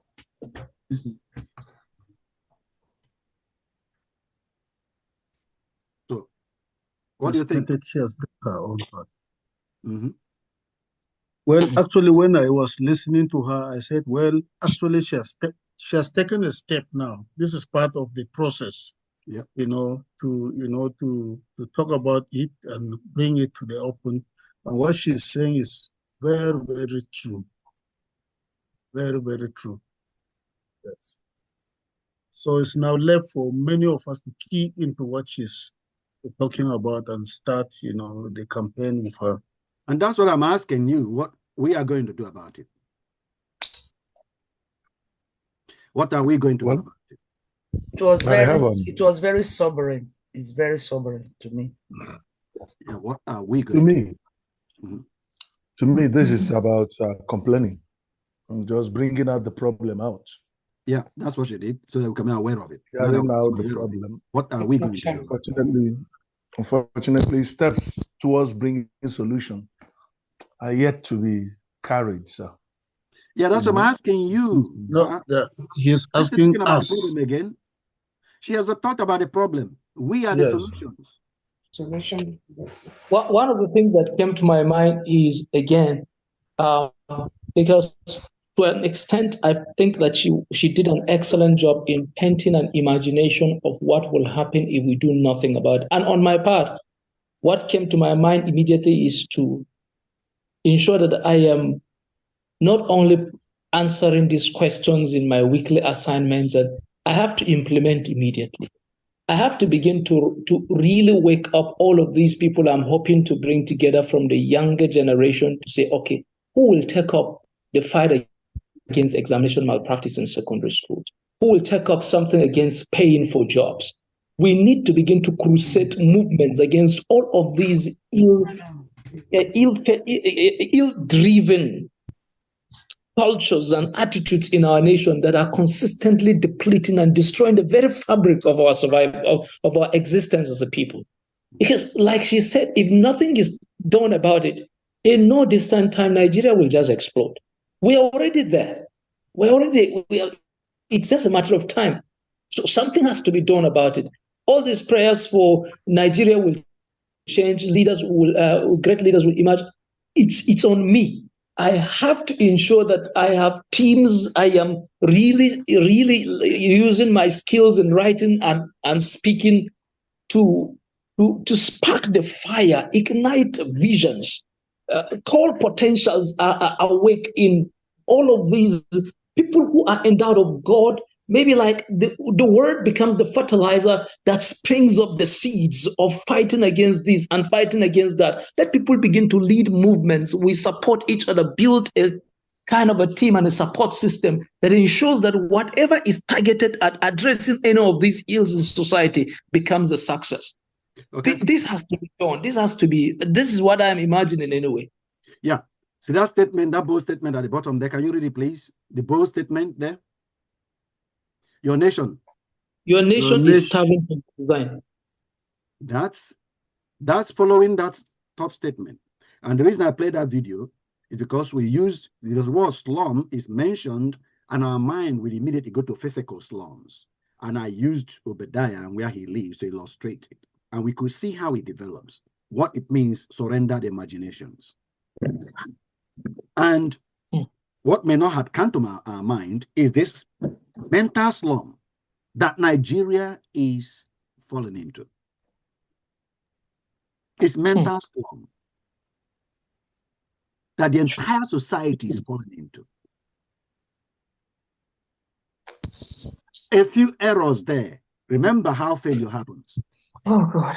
Failure, the definition of failure is what?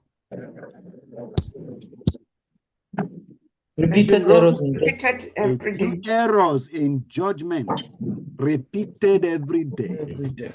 and you surrender, we don't think. That's what the lady has helped us to do, to use your imagination and see into the future if you do nothing. You've got to do something. See a picture of the future if you do nothing. Now, us that are architects, she's not an architect. That's what Dan was trying to comment. And I said, that's fine, we can really see that. But thank God at least that she did what she did. Because me, that don't live in Nigeria, for example, seeing that video woke me up. And I did ask you here, if you remember the time I didn't play the video, I just put a picture and showed you the things they said on the video. And you confirmed that it is true. Now I played the video, so you had her. We are the architects.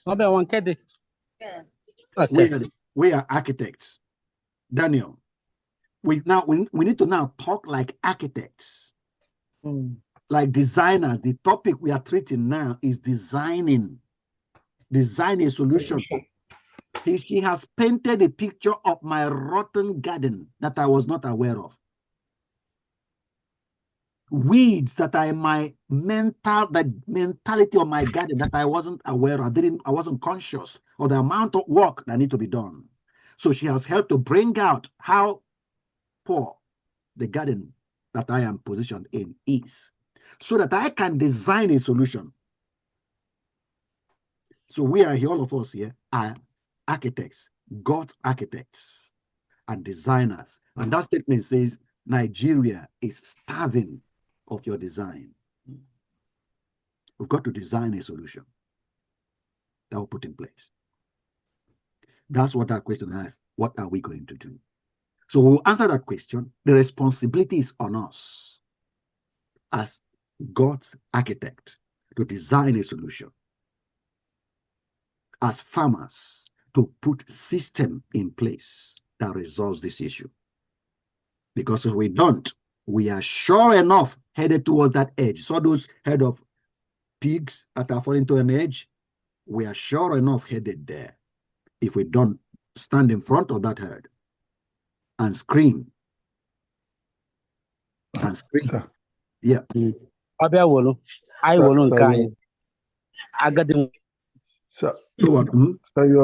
So you're really still seeing it that we are headed to there. But we're already there, sir. We're already in that ditch. We've already jumped off into those cliffs, sir. I don't know. Mine is, it's even happening right even in the church among the people we think. I will tell you the cliff. I'm trying not to. I agree with you. I'm trying not to sound pessimistic. No, listen. Maybe I'll tell you what was in my mind when I made the statement. We are headed into a big precipice, bigger than where we are now. Bigger. My children are in a school. They call it Chapel of Light. It's owned by an Anglican communion, Nigeria, and so it's virtually everybody, every parent there who has brought in their children are all Christians. And right there, you see all of them who wants their children to finish primary 6 before they're even 5 years old or 6 years, 7 years old. Let me be the representative. It's like we're in a fast lane.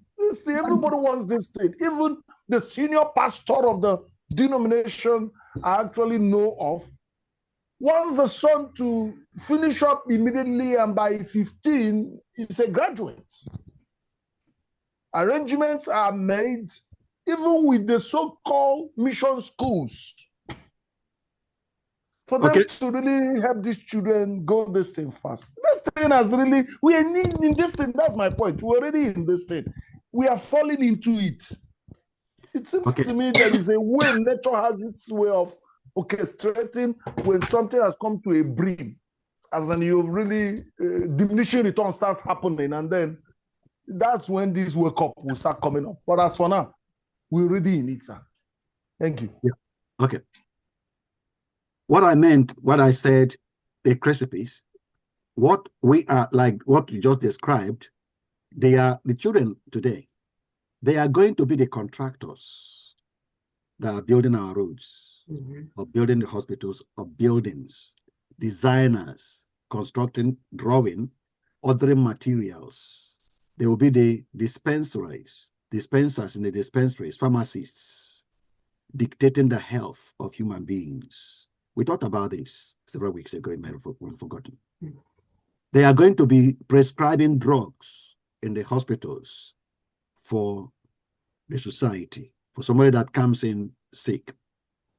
Just like you mentioned, a lot of small churches putting up, and you mentioned many of them are not really genuinely called because they want to help people know God. It's just another form of business. These ones also are going to set up their own dispensaries, and that I'm sure private clinics are also coming up like that now.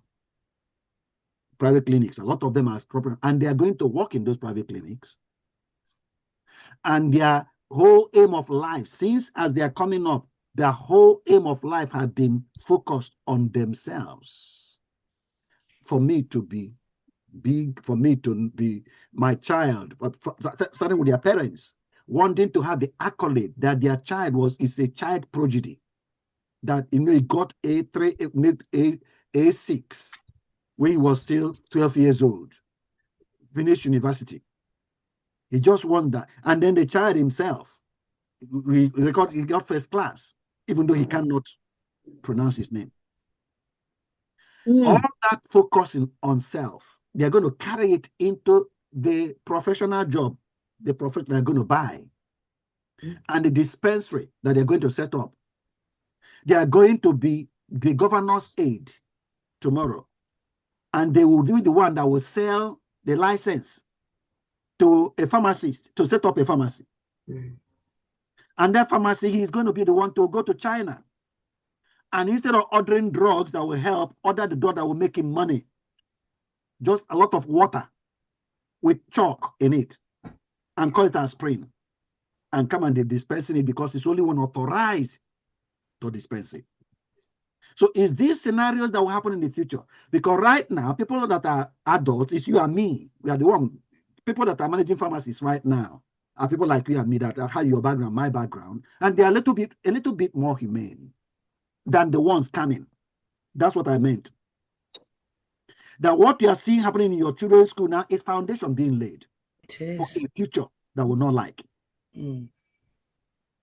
What your children are going through now is not only in the school you're talking about. My sister teaches in a mission school, and she told me the same thing 3 days ago. I didn't show her this video. I didn't even talk about this video. She started talking about it. That's what happened in her school. An Anglican church managed school. Convent. The convent. They showed me that the papers are already in the internet. They don't see it in the internet before the exam. I wasn't talking about this topic. She was not talking to me generally about their work. So they did all this because people that is happening to now are the children. They are going to take over your role and my role tomorrow. It's now what they are going to be making the society experience that I was talking about. So we have to design a solution and implement it. It's or not. We have to. The nation is starving of your design.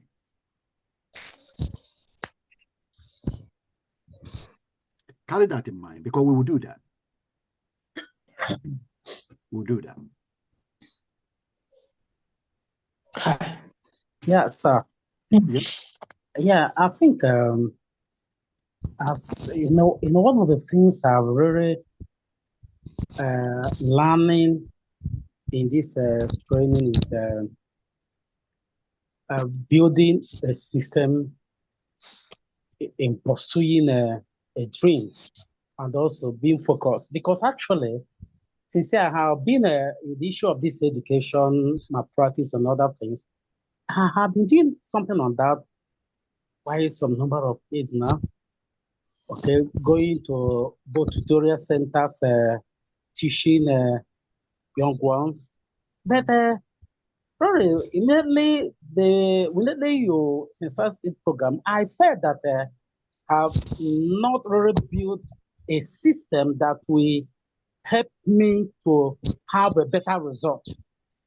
Build a very better system so that what have been doing will be impactful. Because that's what I'll be thinking now.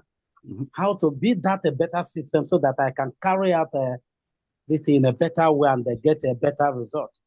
Okay, we'll be working on if you are doing all the assignments, Vincent, if you are working on all the assignments, you will see that that system, that skill is being cultivated. Yes. And the elements of the system are being touched if you are doing all the assignments. Then after this workbook, we are just starting workbook 3. I don't know how long it took us. Workbook 4 is purely on systems. Okay. Completely on systems. So we'll talk about systems. But the thing is, if you are doing the assignments, you will see that a lot of things will begin to come out of you. You just open your mind to a lot of things. Yeah. Your mind will be open as you answer the questions. So I encourage you to do the assignments. Yes, sir. Do them. And don't do them for my marking. Don't do them for me. It's not for me. I am doing the assignments for me. So you should do it for you. You should do your assignment for yourself. For me. I am doing the assignment for myself. Yeah, okay. That's why we are taking time to do that. Do the assignment for yourself. If you're not doing the assignment, it's you that is losing out. It's not me that is losing out. It's true, sir. And if you go to do the assignment and you gloss over it and just write something for my mark, I don't have time to mark all your assignments because it's only me doing this thing now. And I have to do the assignment myself too. I'm not just giving it to you to do. I have told you this, the details I'm taking you through now. I have not done that before. So the questions I'm asking you now, I have not answered it before. They are different from the one I answered previously for myself. And I want to answer them for myself. And I'm doing that. And it's already birthing things in my mind, birthing things I'm actually doing on the ground in Nigeria right now. Sure, sir. It's birthing things for me. So, and I'm sure how it will help you if you do it, because I'm doing it and it's already helping me. But if you treat what we're doing as ordinary conferences you attend, where you just listen to a lecturer or a preacher preach and talk, and you get goosebumps, and then you go away and do nothing, it's your loss. Because by God's grace, I am being as detailed and as helpful as I can in putting down for you what will be useful in helping you to do what your life is meant for. That's what God has given me to do, and that's what I'm doing. The next step will be welcome. It's you that will take the next step. And I encourage thank you.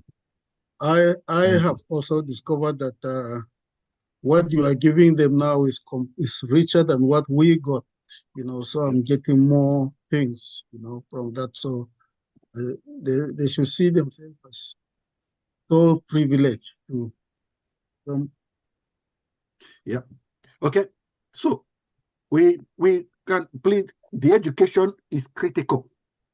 The education issue is very critical, very critical. And the Holy Spirit will help us. We must do something about the mental development of our population. The wisdom of God is coming to us, and we will do something about it. We must put a system in place that corrects the mental development of our people.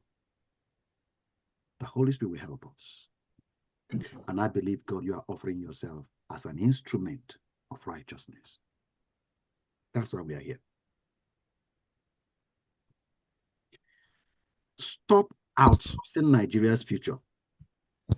So we cannot leave education to the government. We can't outsource the state of tomorrow. That's what that lady just showed. Look at the tomorrow you're about to create. She just sounded the alarm. She just sounded the alarm. She just put the trumpet in her and sounded the alarm. Look at the tomorrow. Look at the edge you are heading to. Look at what you're heading to. That's what she did in that video. We cannot outsource that end that we are seeing. We don't like that end we are seeing from here. We have to design a different end. We have to. Stop outsourcing Nigeria's future. Your divine mandate is to build. That's what God put on us. Build. He made us like himself, except the Lord builds a nation. We are designed to build the nation. For leaders, who refuse to pray over problems designed to solve.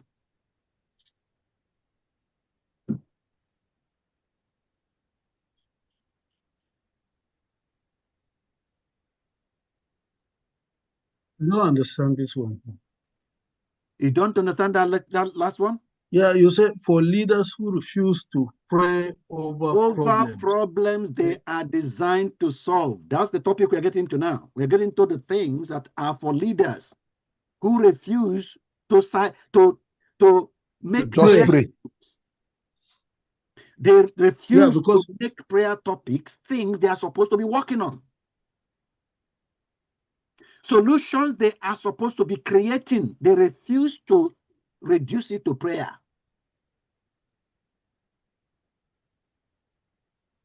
I'm confused. Don't worry, the confusion will clear. You will see it. A great contradiction. I would have loved you to add this. Go on. I would have loved you to add to this, sir.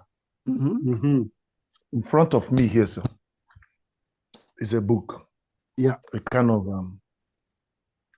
an order of program the day President Tinubu came to Anambra State. Governor Soludo is the one shaking hands with him here, sir. Yeah. You know, as we were talking, I just was looking at this on my table. I started wondering, sir, why is it that these men, these are leaders, is it that they don't think this thing we are talking on the basis that they are not the Gen Zs? These are men that have benefited from well-balanced education system. Not this one our children are struggling with now, as in the system that is operational now. Why aren't they thinking this way? The problem is an answer to that, sir. You've answered that. You've asked that question before, and I will give you the same answer I gave you before. The issue is not what they are not doing. And I remember clearly, because I've listened to the video, what a thought process I took you through. We had an exchange, you and I, in the video, as we normally do. Now, yes, the issue, I don't give you a garden, and you wake up in your garden and start querying why that tree grew up in the place where you want to put a supermall. Doesn't that tree know it shouldn't grow there? Do you talk like that? No. No. You came into your garden thinking it's just, I mean, they tell you that I'm going to give you that 5 acres of land so you can build your school there. You agreed and carried your bricklayer and to come and you thought then you can just clear, and you come and saw huge trees over the place. Do you start blaming the man who gave you the garden? Why are the trees on the ground? Or do you try getting angry with the trees? Don't you know that I'm coming to the ground? You don't do that. When you came and saw the tree, they are in your garden and the garden is yours. All you do is rejig your plan to get rid of the tree. You don't hold discussions about why the tree grew. You don't hold discussions about that. The discussion you hold is how to get rid of the tree so you can build your school. So I don't talk about Tinubu's state of mind or Soludo's state of mind. I don't think about that. I don't even talk about it. I want to put a system in place that corrects this foundation that is taking me to the wrong destination. That's what I want to do. That's what I want to discuss. The foundation that will, because obvious that Soludo is not dealing with it, it's very obvious that Tinubu is not even thinking about it. So I can't outsource the future to Soludo or to Tinubu. I can't. The foundation that is being laid that I am oblivious about. An alarm had been sounded to me. And the next question one I'm hearing is, what are you going to do about it? That's what I'm hearing. I must design a solution for the foundation that will give me the future I want. Because the one I'm seeing right now, that's on, I left it for Tinubu to manage. I outsourced it to Tinubu, and that's what I have. I outsourced it to Soludo, and that's what I have. If I continue to outsource it to them, this lady has started an alarm. That's where you are going. By what you are doing now, this is where you are going. This is where you're going. I want to correct what I'm doing now because I don't like that destination. If you want to find out why Tinubu or Soludo is functioning the way they function, is discussion to have with them because it's only them can change their mindset. I can change it, but I can change mine. I can change my mindset. My mindset previously was leave it for Soludo, leave it for Tinubu. It's their responsibility.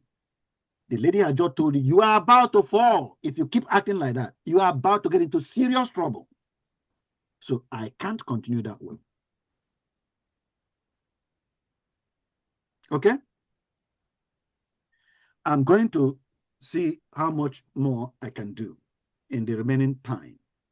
But I'm only halfway what I prepared. In fact, not even up to halfway. I prepared for today. The great contradiction. We plan villages, village houses. We plan it down to the door handles. Huh? We plan it. The house you want to build, even the handle you want to put on, you plan what it will be. I said, but abandon Nigeria's future to God's will.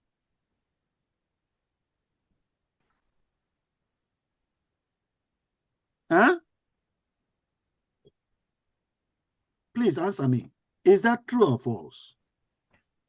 That's true. Could this be the response to the fact that the leaders pray about the problems they are supposed to come up with a design for? Yeah. We just pray over it and leave it to God's will. I said, no. The lady had just found her land. Look at where you're going by acting like that. Truth is that God worked through designers, not instead of designers. People that see tomorrow and plan to get there. God works through them to get there, not instead of them.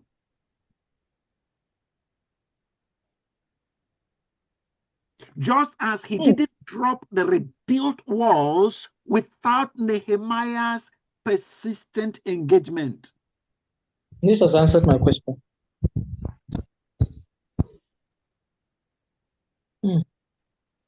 This has answered my question. The broken walls of Jerusalem, the city of God. God is a supernatural God. Snap his finger. God just breathed from heaven, and the walls will come up all around Jerusalem. Angels will just come and put all the bricks. But that's not what it means to work the garden. Then Nehemiah will have no work to do. The people will not have any garden to work. That's not why humans are on earth. For God to miraculously from heaven fix their society. This has answered my question in a way I thought it wouldn't. I mean, because, for instance, the case of Nehemiah, which you alluded to, because, I was wondering if you begin to implement some of these things, you'll be fought. And Nehemiah was fought. And then what came to my mind as you were talking about this was, first of all, he assessed the problem, prayed over it, fasted, and then came up with a plan and spoke to the governor, got the support he needed to get. But as he even started rebuilding the fallen walls of Jerusalem, his own people, Tobias and Sanballat, amongst many other people, fought back. I was thinking that Nehemiah, because that is what I would have done, say, I want to help you people, you don't even want the help. Continue your wahala. You have chosen the path of damnation. But he said, no, this is my destiny. I'm not leaving it to chance. I'm not letting the enemy have it as he wants. No. So he kept building and found a way to fight them off. Yeah. So some were committed in the team. He had people who were committed to executing what he has designed, and another set of people committed to ensuring that the enemies or the naysayers or the detractors were kept at bay. So that answered my question as to what if they come after us, what we do. It means it's like you've got a dream, you've got a plan, You know if this does not become a reality. So you don't leave anything to chance at all. It's not like I wanted to do, people didn't want it. Yeah. I must find a way to ensure this thing succeeds. It got to your life. It fails. Your life failed. Yes. Your life failed. Of course, you will go to heaven, but you go to heaven, your life failed on earth. Your life on earth failed, but you will go to heaven because you're a heavenly citizen. That's your home anyway. But me, I am not on earth so that I'll just go to heaven. I am on earth to fulfill my destiny on earth before I go to heaven. I was put here to walk this environment, this physical realm, to walk it, reveal who God is here, display it here before I go to heaven. And I want to do that. My goal is not going to heaven. My goal is walking the earth. Heaven is my home. Anytime I leave here, that's where I'm going. So that's not where I'm pursuing. I'm pursuing to alter the earth according to the design that is built into me when the Father dropped me in the garden and said, walk the garden. That's my focus. And that's why I'm glad for the alarm that this lady just sounded concerning the state of my garden I wasn't aware of.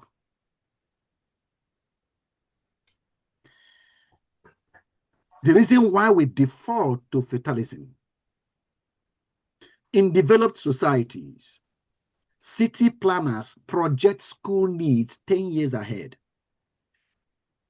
I told you about that's what they do here. But in our current trap, what do? We just use the phrase, God will provide. The classroom. God will provide it. Here, families pay for kids' university at birth. Hi, God, please help me. They do this, but the government as a whole puts out a percentage of the national revenue for students, for children born to borrow and go to school with.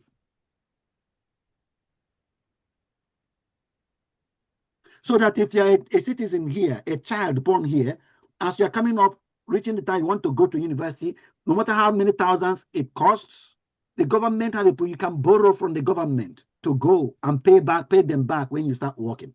The system is already set in place. They plan for their education to be paid for.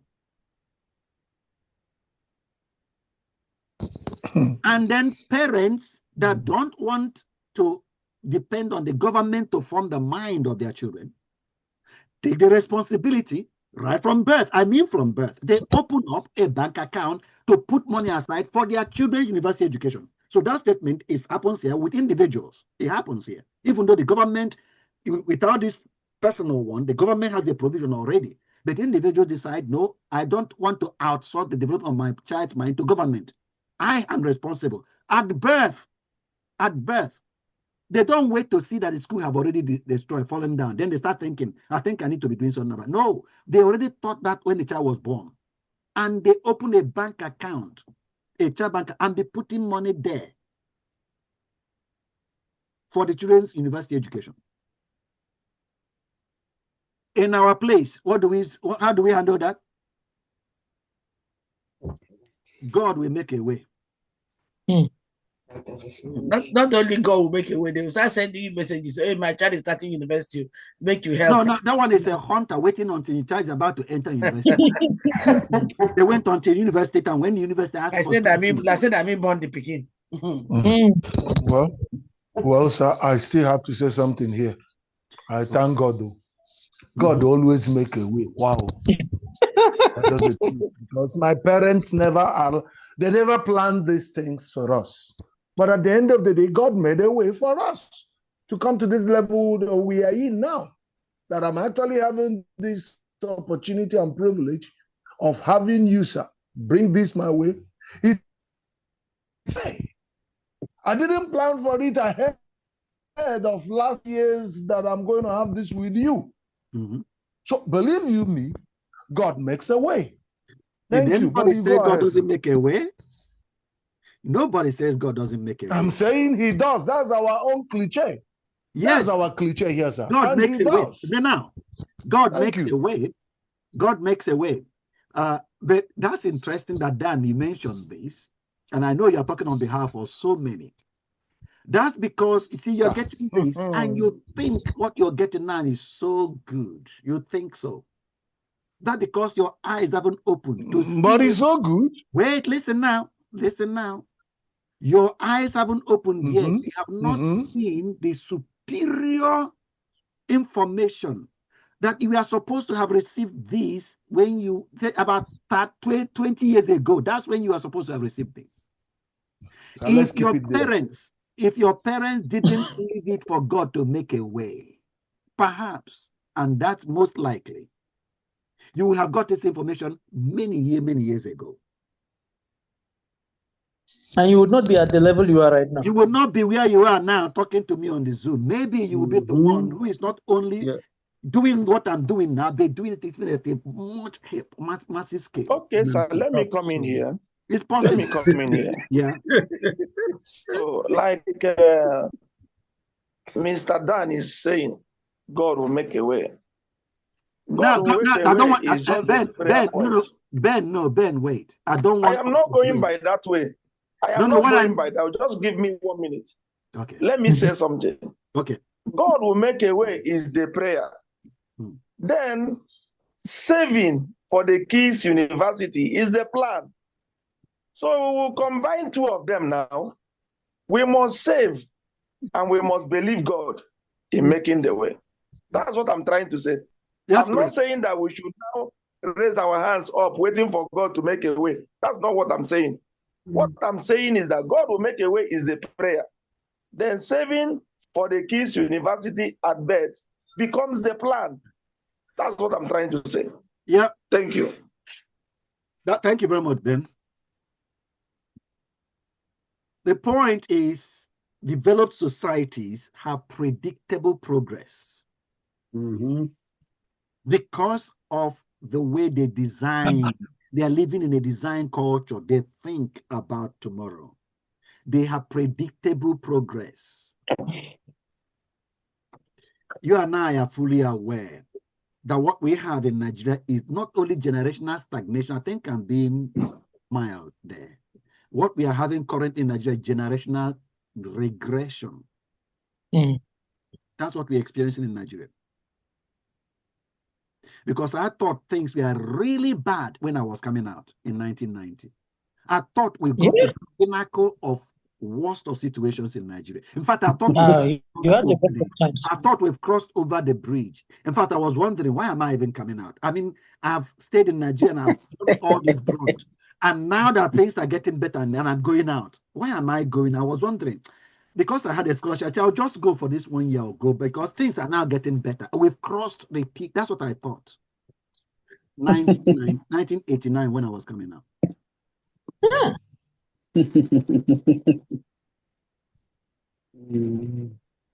I thought we've seen the hardest of times. And this lady that we just watched is even telling you, you are crying now. You're crying at things I had now. This lady is telling you that you are probably in heaven now compared to what's about to happen if you do nothing. Sure. Dan, you're muted. We can't hear you. Sir, the truth is this. Japa will continue. You know, people who come to understand this, if it comes to that point, sir, you've seen that with what she has said, it looks as if the whole thing is becoming a kind of hope blank, nothing more to look at. If you could, by 86, think we have, and the worst is still what's happening now. See, it has to be the reason why Japa will continue. People will still migrate. It will continue until I stop it, and until I reverse the flow, and that's what I'm here for. That's the reason I'm engaged with you now, because I will reverse. We both, all of us, are going to reorganize the society. Nigeria will reflect God. Remember, I've been given something to do that shows who God is. and you have been given something to do that shows who God is. When I do what I'm given to do, and you do what you're given to do, and Ben does what he's given to do, Obadiah, Pokis, everyone here, then the presence of God will grow in the society called Nigeria. And you'll find that Japa will now reverse. People will have to migrate from here to Nigeria because the presence of God is manifest. Amen. So let's keep going. Amen. I believe it. Spiritual hijack. We misused faith to excuse inaction. I told you we are coming here. And because I talked at length about it when it came up, I don't need to spend more time here because you understand what that means now, don't you? Yes, sir. Yeah. Okay. So basically, our spirituality has been hijacked. But wisdom and knowledge and truth is coming to us. And we are taking back our role and living by faith, real faith. Nobody knows tomorrow used to be our normal resignation signature. But you know the farm you will cultivate next planting season. I think this is a point. This is hitting. Then we say nobody knows tomorrow. But we know the farm. Which is not true. If you participate in creating tomorrow, then you know tomorrow. You know you are going to Obadiah just told us he knows they are going to eat next year. This. If you participate. Yeah, if you participate in creating, then you know tomorrow. I said Obadiah just told us that I had eaten this year because last year my wife decided we were going to eat this year. And told me, in fact, he told us, and I know that next year we are going to eat. He knows tomorrow about food. See, because my wife we have already decided that. And my wife already started participating to make us have food next year. She's not leaving it to the government. She's participating to make it happen that I'm going to have food next year. So that's become predictable. Next year, as far as food is concerned, if Obadiah remains alive and his wife remains alive, and they say we will have food. That is guaranteed. We predicted it, and we're going to have it. Sure. Another phrase we have used is leave it to God. I said, but you don't leave your Christmas rice to God. You buy it, you cook it, and you share it. So we are not going to leave the education system to God. We will not leave it to God. We will fix it. We are going to have sound minds handling the societal systems tomorrow. We will have sound minds. So we are going to build the mindset of children. We will cultivate it in the schools in Nigeria. Your action blueprint. Become therefore God's contractor. Redirect, number one, redirect prayer energy to planning energy. Problem, 3-hour prayer night for Nigeria's education crisis. We have just listened to a video on education crisis in Nigeria. So we can decide to devote 3 hours to pray at night. Solution, this month, audit local out-of-school children. Next month, deploy retired teachers as tutors under church tents. Funding, redirect 20% of crusade budgets to textbooks.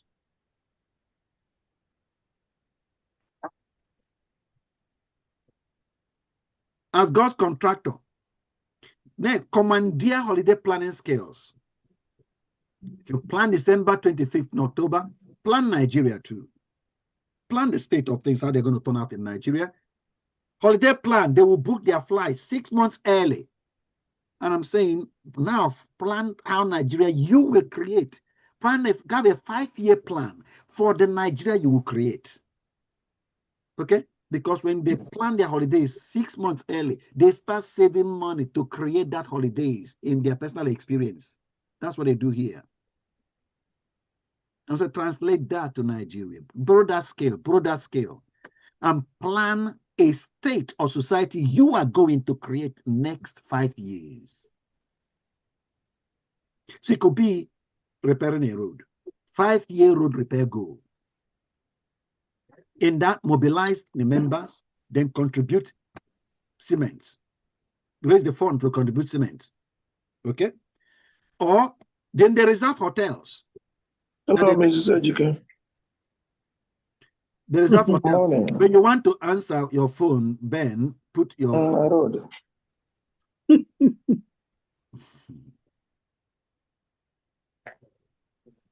Reserve hotels.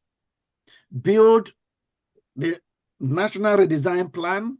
Build 10 public toilets by 2026. Just like they reserve a hotel they are going to pay for when they get there. Decide the public toilets are going to pay for. Then train youth in bricklaying so that by 2026, we actually materialize these 10 public toilets.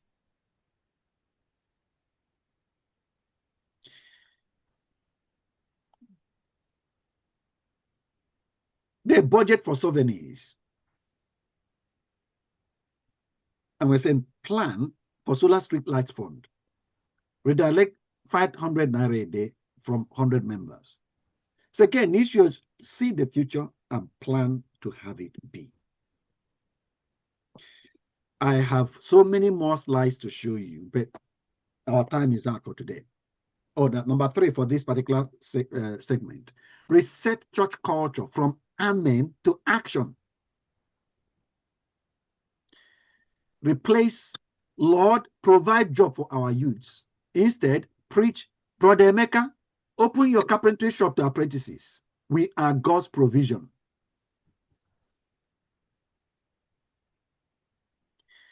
Then prove it that we are God's provision. Launch a skill Sabbath.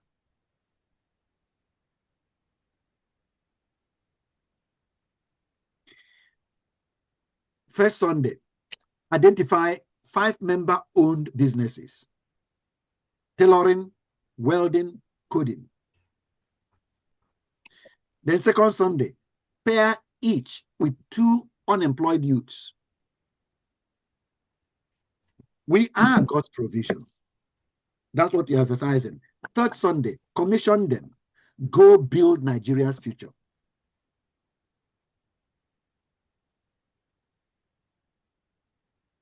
Why this is non-negotiable? You are God's image and God's likeness. You are a creator, not a beggar. You are a creator. And all I've been trying to show you is examples of how you can create solutions. The one who calls things that be not as though they were lives in you. Design like him. Design like him. Generational repentance. Our parents, somebody read that, please. Our parents are sourced to corrupt leaders. We must break the curse by building. Yeah. We must do what our parents did not do. Because if our parents didn't leave it to corrupt leaders, we will not have it the way it would be today. The reason why we thought the government would fix it, because that's the way our parents thought. Maybe that's the way their parents thought too. And they passed on that thinking system to them, and they passed it on to us. We will not pass that on to our children. We don't leave it to the government anymore. No, it's our society. It's our garden. We'll break that course. Over 100 million Nigerians in extreme poverty don't need just prayers. They need more than prayers. They need your planning and execution skills. If they're going to have a better experience, we must plan and execute. must take responsibility to alter the experience. Take an example of Pastor Chidi in Kano, who stopped praying for government water projects. Instead, he designed one borehole per street. 3 years ago, he said, one borehole per street. And then trained 15 youths in drilling, funded via redirected salaram sales. Now, 12 streets have water running for them. It's expanding statewide. Or think about Madame Ngozi's Women Guild. God reduced maternal death prayers by motorcycle ambulance, providing motorcycle ambulance that co-staffed by members, drivers. 8 deaths prevented in 6 months. These are practical, doable things in any environment. So, your charge is to design Nigeria's exodus. Diagnose one outsourced problem. We pray for light instead of installing solar.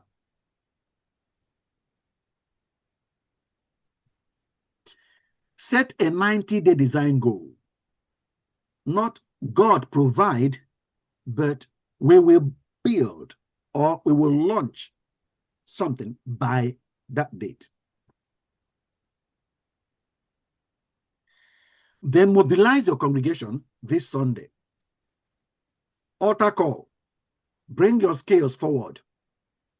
Carpenters, nurses, teachers, farmers. We are not begging heaven. We are building Nigeria. They come. Let's build. Legacy project launch. Every family redirect one holiday savings item to our street to school fund.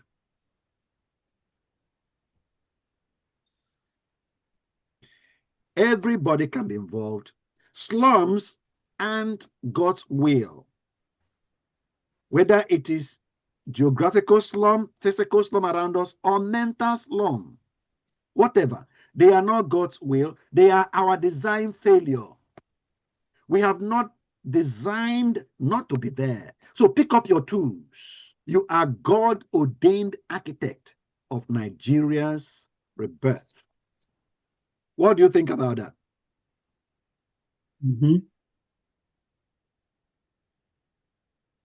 You are God-ordained architect of Nigeria's rebirth.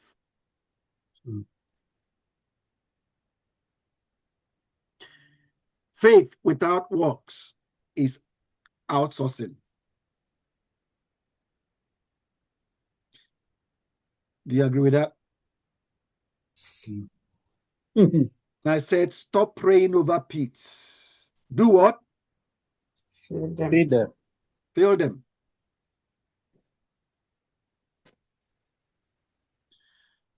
Take back your future. No more outsourcing.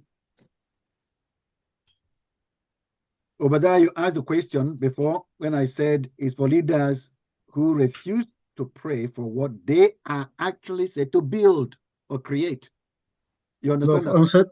It has answered my questions. Okay. Yeah. Now I say, take back your future. No more outsourcing. It's for leaders who refuse to die in circumstances they can design.